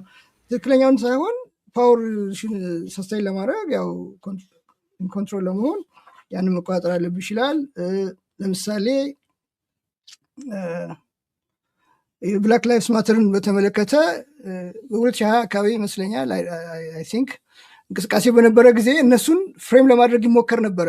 ቫዮለንት ናቸው፣ ዲስትራክቲቭ ናቸው፣ ከአንቲፋ ከሚባል የዶሜስቲክ ቴሮሪስት ጋር ግንኙነት አላቸው ምናምን ብለው ፍሬም ለመደረግ ሞክረው ነበረ። እነሱም ደግሞ ያንን ፍሬም መሆናቸውን ቻሌንጅ አድርገው ራሳቸው ፍሬም እንዲሆኑ ያደረጉት በራሳቸው ጥረት ደግሞ ሲስተሚክ ሬሲዝምን መቃወም እንደሆነ እንትናቸው አላማቸው የፖሊስ ብሩታሊቲን እንደሆነ እና የሶሻል ኢንጀስቲስን ፍሬም ትግል ነበረ። ገባሽ? እንትኑን ለመቀየር ፍሬሚንጉን ለመቀየር እንግዲህ አክሽኑም አለ፣ ያው ቫዮለንስም አለ። ብዙ መስታወቶች ተሰብረዋል፣ ብዙ ቢዝነሶች ወድመዋል። እንደውም እኔ የዛሬ 2 ዓመት ነው ምናምን እንትን ሄጄ ነበረ ሚኒያፖሊስ።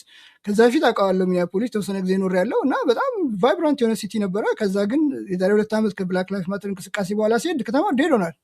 እና እዛ አይነት ሰዎች ምትጠይቃቸው ምንድነው በቃ ከብላክ ላይቭስ ማተር በኋላ ብዙ ውድመት ስለደረሰ ሰዎች ቢዝነሶቹ አንዳንዶቹ ተመልሰው አልመጡም፣ በዛ ምክንያት ነው ምናምን ብሎኛል። እና ቫዮለንስም ነበር ሴም ታይም። ግን እነዛ ፍሬም ሊያደርጓቸው የሞከሩት እንደ ቫዮለንት ሙቭመንት ሲሆን ራሳቸውን ደግሞ እንትን አድርገዋል፣ ታግለዋል ነው የሚለው ወደ እንትን ለማምጣት። ባራክ ኦባማ ባራክ አልኩኝ እንትና ዶናልድ ትራምፕ ለምሳሌ የመጀመሪያው ሪአክሽን ላይ ፍሬም ያደረገው ምንድነው ራሱ እንደ ቪክቲም ቆጥረው ባትል ቢትዊን ስታብሊሽመንት ኤንድ ፒፕል።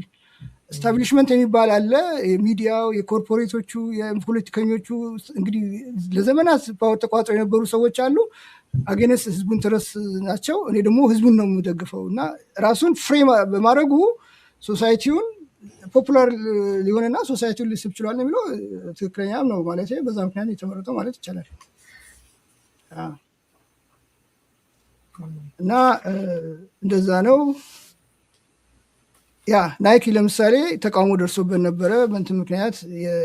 አንድ የአሪዞና ይመስለኛል ኳርተር ባኩ ማነበር ስሙ ካፐንድሪክ የሚባል ሰው ካስታወሽ ናሽናል አንተም በሚዘምሩበት ጊዜ ያጎነብስ ነበረ ማለት ኒል ያደርግ ነበረ በመቃወም ማለት ነው።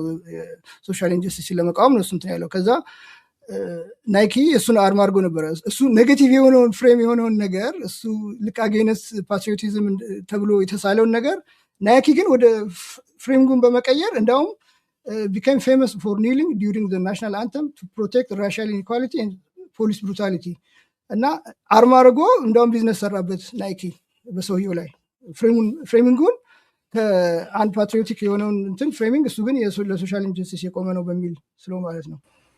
ሪፍሬም አደረገው ማለት ነው። ሪፍሬም አደረገው ማለት ነው። ያ እና ፍሬሚንግ ወሳኝ ነው። ያው ከፐርሴፕሽን እና ከሪያሊቲም ጋር የሚገናኝ ነገር አለው። ሌላው ደግሞ ተርኒንግ ዊክነስ ኢንቱ ስትሬንግዝ ነው። እንግዲህ በፊት የነበረው ሜንታሊቲ ምንድነው? ሁልጊዜ ስትሮንግ ሆነች መታየት፣ ምንም ስህተት እንደማሰሪ፣ ምንም ደካማ ጎን እንደሌለሽ ምናምን አለ አይደለ? በቃ ሰው እንደዛ ነው ተሳስቻለሁ ብሎ ማመን። አሁን ግን ቲንኪንጉ እንደዛ እንዳውም ቨልነረብል መሆንሽን ደካማ ጎንሽን ስዊች አድርገሽ ከሶሳይቲው ጋር እንዳውም ሪሌት ለማድረግ ራስሽን አለ አይደለ? ሪሌተብል እንደውም እሱ ነገር ላይ እንደውም ይሄ የበለጠ ሰው ገበናውን ድክመቱን እንደዚህ ሲያሳይ የበለጠ አቴንሽን የሚስብበት ምናምን አይነት ነገር እና እንደውም በጣም አሁን ጥሩ ነገር ሆኖ እያለ ከሰዎች አቢዝ እየተደረገ ነው። እሱ ራሱ ግን ያልሆነ ሁሉ እየተፈጠረ ያልተጣሉ የተጣሉ እየመሰሉ እንደገና ደግሞ ያልሆኑት ያልተበደሉትን ያልተጠቁትን ሁሉ ሰዎች እየመሰሉ አይነት ነገር የሚሆንበት እና እንደገና እንደዚህ ገበና ድክመት ምናምን የምትላቸው ነገሮች የሚሸጡ በቃ አይነት ነገሮች መሆናቸው እየጨመረ መምጣቱ የሆነ ትንሽ እንትኑ ጥሩ ሆኖ እያለ ግን እሱም ራሱ ደግሞ አቢዩዝ እየተደረገ ነው ያለው። የሚቀርብሽ ነገር ይሄ አይነት ነገር ሳነበው ምን ትዝ አለኝ። አሁን እኛ መስሪያ ቤት እንግዲህ እኔ ስራ ለመቀየር ኢንተርቪዎች አድርጌያለሁ። ኢንተርቪው ያደረጉም ሰዎች ይነግሩኛል። እና አንደኛው ጥያቄ ብዙ ጊዜ ምን ተሳስተ ነበር፣ ያንን ስህተትን በምን አረምከው? አንድ እንዳውም የሆነ ዴፕቲ ኮሚሽነር አለቃ የሆነ በኋላ ዴፕቲ ኮሚሽነር ሆነ እና አንዲት ሴት እንትን ነገር ነው ትንሽ አስቸጋሪ ፐርሶናሊቲ ያላት እና ምን ያለ ሲያሾፍ ለእኛ ሲቀደድ የነገረ ምንድነው ይሄ ጥያቄ ሲጠደ እኔ ተሳስቼ አላውቅም ፈጽሞ። እንዳውም የሚሳሳቱ ሰዎች ይገርሙ አይነት ነገር መሳታቸው እንደ ኔጋቲቭ ኳሊቲ እንደሆነ አድርጋ ስለጠቀሰች በዛ ምክንያት ሳይቀጥራት ቀረ ሰውየው ብሎ ነገረለኛ። እና አሁን እንትን ሆኗል አላለ ጥሩ ቨልነረብል መሆን። ለምሳሌ ኦፕራ አንደኛው ሪሌት ያደረገችበት ራሷን እንትኗን ትራውማቲክ ፓስቷን እንደ ሪሶርስ እንደ እንትን የጠቀመችበት እንደ ሶርስ ኦፍ ፓወር ነው የጠቀመችበት። አንብቤዋለሁ እኔ ታሪክ ማነው ስሙ አውቶባዮግራፊዋን ማለት ነው። ብዙ ስቃይ ደርሶባታል።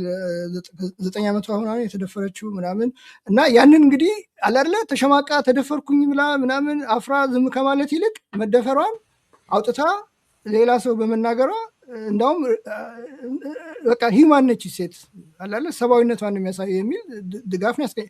የኤለንም እንደዛ ነው። ኤለን ለሌሎችም እኮ በተመሳሳይ ሁኔታ ውስጥ ላሉ እንዲበረቱ እንዲወጡ ያደርጋል። እንዳልኩ አሁን ጀስት ለንግድ እየዋለ ሁሉ ነው እና ተጠቅማበታለች ነው የሚለው።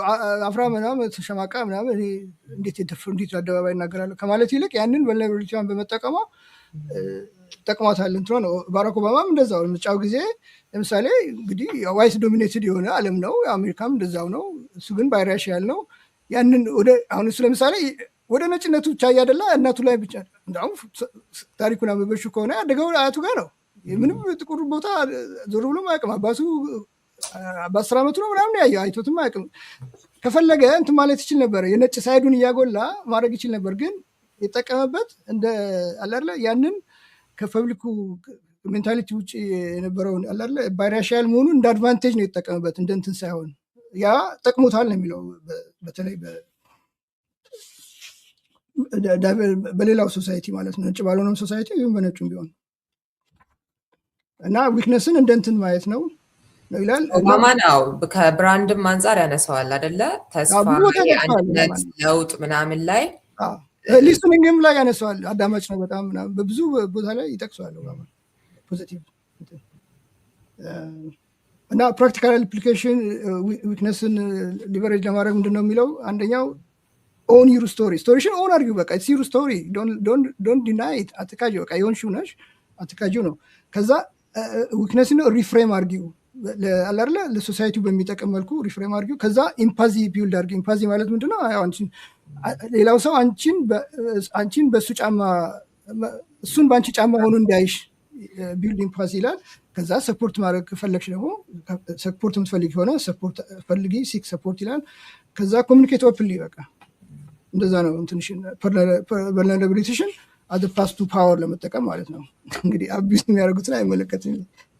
ከዛ 18ኛው ደግሞ ስቴት ፍሉይድ ኤንድ አዳፕተብል አላለ ሪጂድ አትሁኚ፣ ያው ፕራግማቲስት ሁኚ። ከሁኔታዎች ጋር ራስሽን አጀስት ማድረግ ይኖርብሻል። አለበለዚያ ሪጂድ የሆነ እንትን ካረግሽ አላርላ ያው ፌል ታደርጊያለሽ ነው። ለምሳሌ ሪጂዲቲ የሚጠቀሱባቸው ምክንያቶች 4 ብሎ ያስቀምጣቸዋል። ስታቦርንነስ መሆን ድርቅ ማለት በቃ ስታቦርን ማለት በቃ አልበገር ማለት ዝም ብሎ ለቼንጅ ሬዚስታንት መሆን፣ ኮምፕሌሰንሲ ማለት በትንሽ ድል መኩራራት፣ እዛ ባገኘሽው እንትን ተዝናንተሽ ለለውጥ ራስሽን አለማዘጋጀት አላለ በቃ ጀስት ኮምፎርታብል መሆን ማለት ነው። ኮንቴንት መሆን ባለሽ ነገር። ሌላ ኦቨር ኮንፊደንስ ኢን ፓስት ሰክሰስ ልካው እንደ ወያኔዎች በቃ ደርግን አሸንፈናል አሁንም ማሸነፋል እንችላለን ምናምን የሚለው ቃል አለ። የሆነ በፓስት ሰክሰሳቸው ያውም ደግሞ ፉልሽ ፎልስ በሆነ ሰክሰስ ማለት ነው።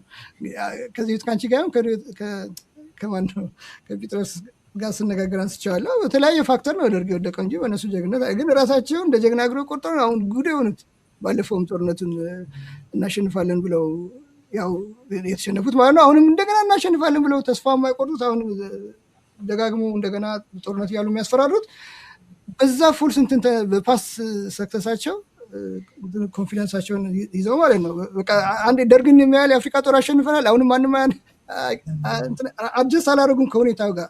አንዳንዴ የቅርቡ የአቶ ጌታቸው ኢንተርቪውም ላይ እኮ አንዱ የሚጠቀሰው ነገር ስናልፍ እዛ ጋር እንዴት ስታክ አድርገው የበለጠ የሚጋለጡበት ቦታ ጋር መጥተው ረስተውታል አይደለ? እና ማለት ያው አዲስ አበባ ስለሆነ የሚሆኑት ምናምን የትኛው አካባቢ ራሱ ለመመሸግ እንደሚሆንና እንደማይሆን ግን ስናልፍ እዚህ ጋር 77 ላይ ምናምን የነበረው ሁኔታ ጋይንትና ቤት ምናምን የሚሊሻ ምናምን አይነት ነገር ይሉ ነበር። እና ፓስት ላይ እንዴት የቆሙ ያ ስታክ ማድረግ አሁን እንግዲህ እነሱ አሁን ሁለቱም እንትን ነው አዳፕተብልም ናቸው። በዚህ በተለይ ኮልድ ዋር በኋላ ራሽያ ስትወርቅ ወዲያውኑ አዳፕት አድርገው ፍሌክሰብል ነው ከአሜሪካ ጋር ደርግ ሲጃጃል እነሱ ጥፍ ማለታቸው ያ እንደ አዳፕተብል ምናልባት ያው ያኔ ለመለስ ምናምን ከነሱ በኋላ ያሉት ያነሳው የመለስ መጉደል አጉድላቸዋል። ልክ ነሽ። ለምሳሌ ብላክ በስተር አይ ዶንት ኖ ደርሰሽበት እንደሆነ አላውቅም። ብላክ በስተር በጣም ፖፑላር ቪዲዮ መከራያ ምናምን ነበር። ደርሰሽ አይ ዶንት ኖ እንግዲህ እኔ መጣው ጊዜ በጣም ፖፑላር ነበር። እዛ ነው ቪዲዮ የምንከራየው ዲቪዲ ብሉሬይ ምናምን በቃ አንዳንዴም ከላይብራሪ እናወጣለን። ግን በቃ ደንበኛ ከዛ ኔትፍሊክስ ሲመጣ ነው በቃ እንትን ያደረጉት እና እነሱ ከሁኔታ ጋር አዳፕተብል መሆን ስላልቻሉ እዛው ብሉሬይ መሸጥ ላይ ምናምን ስለቆዩ ኔትፍሊክስ መጣና አፕሮች አደረጋቸው። እነሱ ይሄ አስኬድም አሁን የዲጂታል ዘመን ነው የመጣ ነው፣ ስለዚህ ወደ ዲጂታል እንቀይር ብሎ የሆነ ቴክኦቨር ለማድረግ ሁሉ ሰጀስት አድርጎላቸው ነበረ። ድርቅ አሉ። አዳፕት ማድረግ ስላልቻሉ ፍሉድ መሆን አልቻሉም። ከዛ ፌል ያደርጉ መጨረሻ ላይ ኔትፍሊክስ ኦፈር ካደረገላቸው በጣም ባነሰ ዋጋ ነው የሸጡት ማለት ነው። ኖኪያ ለምሳሌ በፊት ስማርትፎን አልነበረም፣ ያው እንትን ነበረ አናሎግ ፎን እንደማለት ነው። ከዛ አፕል ሲመጣ ያው ራሳቸውን አጀስት ስላላደረጉ ወደ ስማርትፎን ስላልተቀየሩ ገበያ ወጥተዋል። ሌላ ፍሉድና አዳፕታቢሊቲ ከኮቪድ ጋር በተገናኘውም ያነሳል። ለምሳሌ ሬስቶራንቶች ተዘግተው ነበር አይደለም በእንትን ጊዜ ግን ተዘግተው በቃ ከስራው ቁጭ አላሉ። በእርግጥ መንግስት ይደጉማቸው ነበር ስሞል ቢዝነስ። እንደውም ሶማሌዎች ይህን ጉዳይ አቢዩዝ አድርገዋል ምናምን ተብለው ዜና ላይ ሰሞኑን በጣም እየወጡ ነው። እና ግን እንደዛም ሆኖ ግን ብዙ ሬስቶራንቶች እንትን ያደርጉ ነበር ነው የሚለው ዴሊቨሪ ምናምን ላይ ይሰሩ ነበር። በጣም የገረመኝ ነው ትዘክሰንት እንትኑሽ ጥሬውን የግሮሰሪውን ይልኩልሽና ከነ ሬሲፒው ምግብ ሰሪ ሁሉ ይሰሩ ነበር። እንግዲህ ክሬቲቪቲ ፍሉዲቲ ማለት ቢዝነስ ውስጥ ለመቆየት ያ ነው። ኢቨን ፊትነስ ካምፓኒዎች የተወሰኑ ቤት ውስጥ ቨርቹዋል ፊትነስ ፕሮግራሞች ማዘጋጀት አሁን እነዚሁም እነ ማይክሮሶፍት ቲምስ የተባሉት ሁሉ ከነዚህ ፍሉዲቲ እና ከአዳፕታቢሊቲ ከዘመኑ ጋር በመሄድ የመጡ ቢዝነሶች እንደሆኑ እና እነዛ ግን አዳፕት ያደረጉት ግን እና ፍሉድ ያልሆኑት ግን ያው የተንጠባጠቡ ልክ አሁን ብላክ በስተር እንደጠፋው ኖኪያ እንደጠፋው ምናምን ማለት ነው። ኦኬ 19ኛው ማስተር ዘ አርት ኦፍ ሰትል ያው ሲጻፍ ሰብትል ነው የሚሆነው SUBTLE ግን ያው ሲነበብ ሰትል ነው የሚሉት ቢ አይነበብም። እና ሰትል ነው እንትን ኢንፍሉዌንስሽ መሆን ያለበት። ኢንፍሉዌንስ ስታደርጊ ዳይሬክትሊ እውር መሆን አለብሽ። እንግዲህ የኛው ከእንትናም ጋር ነገር ነው ግሪን ጋር ሁለቱ ወር ስለሆነ እንግዲህ አንድ ግሪን እና ኮል እያለ ነው ሚስጥራዊነት ቀርቷል ብሎ እንዴት እንዳልቀረ እና ያኛው ክረሽ ዩኒሚ ቶታሊ ነው የሚልሽ። ይሄኛው ግን ክረሽ ብታደርጊው በማኒፑሌሽን በምናምን ሳይሆን እንትን ከሆንሽ ኦፕን ይሄ ከሆንሽ እና ተጽዕኖ አፕሮች ሳይሆን ይሆናል ለሪቤሊዮን ታዘጋጃለሽ። ራስሽን ለአመፅ ነው የምታዘጋጀው እና የምታደርጊውን ታደርጊያለሽ። ግን የሀፍቱ ቢሰትል አላለ በዘዴ በጥበብ መሆን አለበት እንትንሽን። ለምሳሌ ኦባማ ምን ይላል? ኦባማን በተመለከተ እዚህ ላይ ይላል በ2008 ጊዜ ግራስሩት ሌቭል ሲፈጽም ይላል ግራስሩትስ ኢንቮልቭመንትስ ሜኪንግ ሰፖርተርስ ፊል as they were in control of the government ግራስሩት ሙቭመንትን ሲያደርግ ምንድነው አንቺም የመንግስት አካል እንደሆንሽ። እኔም የዛ ቪክቲም ነበርኩ። የሚገርምሽ ኦባማ ፈርስት ኢሌክሽን ጊዜ ዜጋ አልነበርኩ፣ መምረጥ አልችልም፣ ግን አዋዝ ኢንቮልቭድ ኢን ግራስሩት ሙቭመንት ፓምፕሌት ማደል፣ መቀስቀስ ምናምን ስልክ መደወል፣ በየሰው ቤት ስልክ የተወሰነ ስልክ ይሰጠኛል፣ እንደዛ አደረግ ነበር። እና ምንድነው እንዲሰማሽ የሚያደርግሽ ምንድነው እሱ እንዲመረጥ እየሰራሽ ሳይሆን አንቺ ራስሽ የመንግስት አካል እንደሆንሽ እና ሰትሊ ነው እንትን የሚያደርግሽ የሚጠቀምብሽ ማለት ነው። ሌላ ሰትል እንትንን በተመለከተ ምን ይላል? ለምሳሌ አንድ የሆነ ትልቅ አይዲያ ለማስፈጸም ከፈለግሽ በአንድ ጊዜ ያንን ትልቅ አይዲያ ዱብ ከምታደርጊው ምን ይላል? ፕሌይ ዘ ፉት ኢን ዘ ዶር ቴክኒክ። አንድ እግርሽን እያስገባሽ ከዛ ቀስለሽ አንድ እግርሽን እያስገባሽ ቀስለሽ ነው እንጂ እንዳለ ዱብ ማድረግ የለብሽም። አንድ ትልቅ ነገር ዓላማ ለማስፈጸም ስትሞክሪ መጀመሪያ በትንሹ ያለማመድሽ ምክንያቱም ዋናውን ትልቁን ለውጥ በአንድ ጊዜ ካስተዋወቅሽ ፌል ታደርጊ ስለምቺ ስቴፕ ባይ ስቴፕ ነው ማድረግ ያለብሽ ነው። ሌላው እንግዲህ ኢንዳይሬክት ቀደም ያልከው ቀጥተኛ ሳይሆን ተዘዋዋሪ የሆኑ መንገዶችን መጠቀም ምናምን እያለ ኢንዳይሬክት መሆንሽ ይጠቅማል። ምክንያቱም ዳይሬክት ስትሆኚ ለተቃውሞ ትጋለጫለሽ ነው የሚለው። እንግዲህ ሌላው ደግሞ ዳታ ነው። አዚስ ወርድ መጠቀም አለብሽ። አሁን የዳታ ዘመን ነው።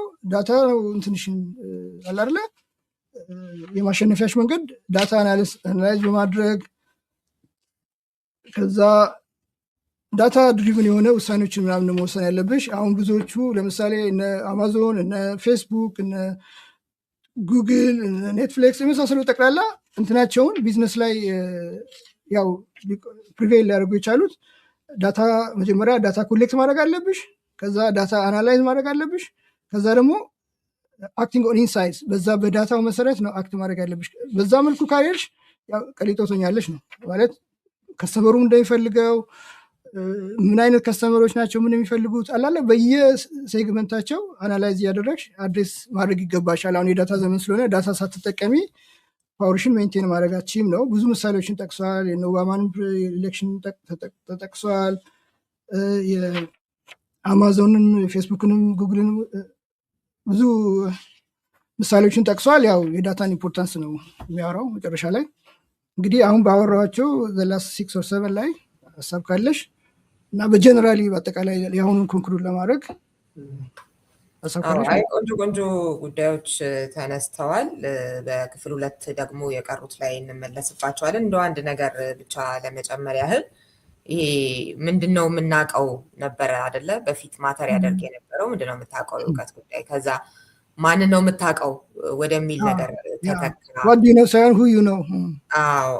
አሁን ግን ከሱም ደግሞ እንዴት አድርገ ይሄንን ቱሎቹን የሶሻል ሚዲያ ምናምን መጠቀም ትኩረት ለማግኘት እንዴት አድርገ ትርክት ለመቅረጽ ትጠቀምበታለህ አይነት ነገር እያለ የሚገልጸው አለና ያው ሴንስ የሚሰጥም ነገር አለው።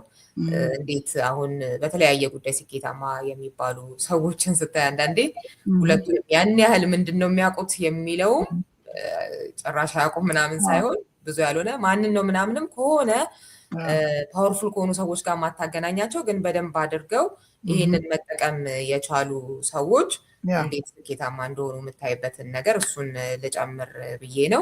ብዙ ሰዎችን ጠቅሷል አይደለ? ምንም አይነት መሰረታዊ እውቀትም ሳይኖራቸው እንዳልሽው ደግሞ ኢንፍሉዌንሻል ወይ ኮርፖሬት ጋር ኮኔክሽንም ምንም ነገር ሳይኖራቸው ጀስት ፕሮ አብሰርዲቲ በቃ ከየትም ቦታ መጥተው ፖፑላር የሆኑ 5 ሚሊዮን 10 ሚሊዮን 20 ሚሊዮን ተከታይ ያሏቸው። ምክንያቱም ያው አሁን ያልኩሽን ብዙ ዘዴዎችን መጠቀም ሪያሊቲውን ሳይሆን ፐርሰፕሽን ላይ በማተኮር ምናምን ነገሮችን ፍሬም በማድረግ ምናምን ብቻ የጭንቅላት ጨዋታ ሶሳይቲው የሚፈልገው ምንድነው?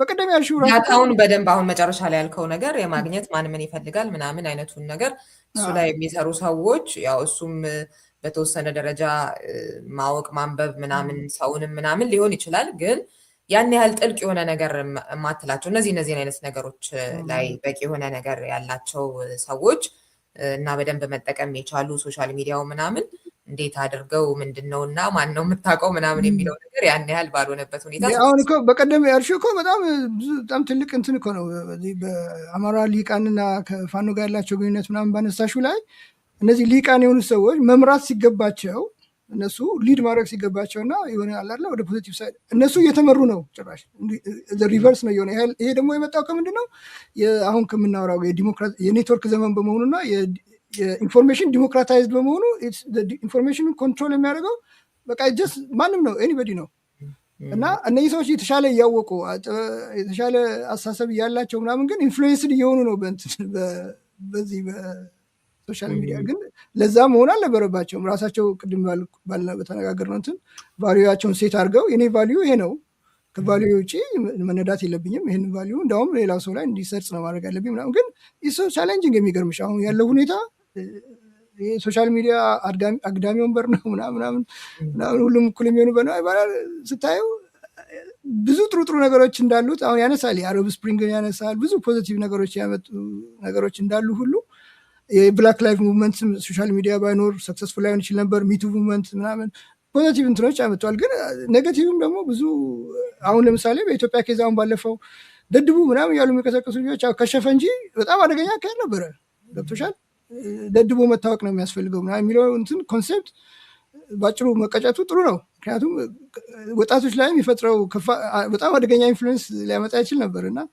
ያ እንደዛ ነው ቴንኪዩ አስቻለው ለክፍል 1 ክፍል 2 ደግሞ ሳምንት እንመለሳለን አድማጭ ተመልካቾቻችን ጥያቄ አስተያየት ካላችሁ በ703-475-6309 ወይም በምንጊዜሚዲያ@gmail.com ላኩልን ሳምንት የምንወያይበት ይሆናል ማለት ነው ለዛሬው The New 48 Laws of Power የሚለው መጽሐፍ ላይ ከኢንጂነር አስቻለው አበራ ጋር ያደረኩት ቆይታ ይህን ይመስል ነበር ክፍል 2ቱን ሳምንት ይዘንላችሁ እንቀርባለን ሰላም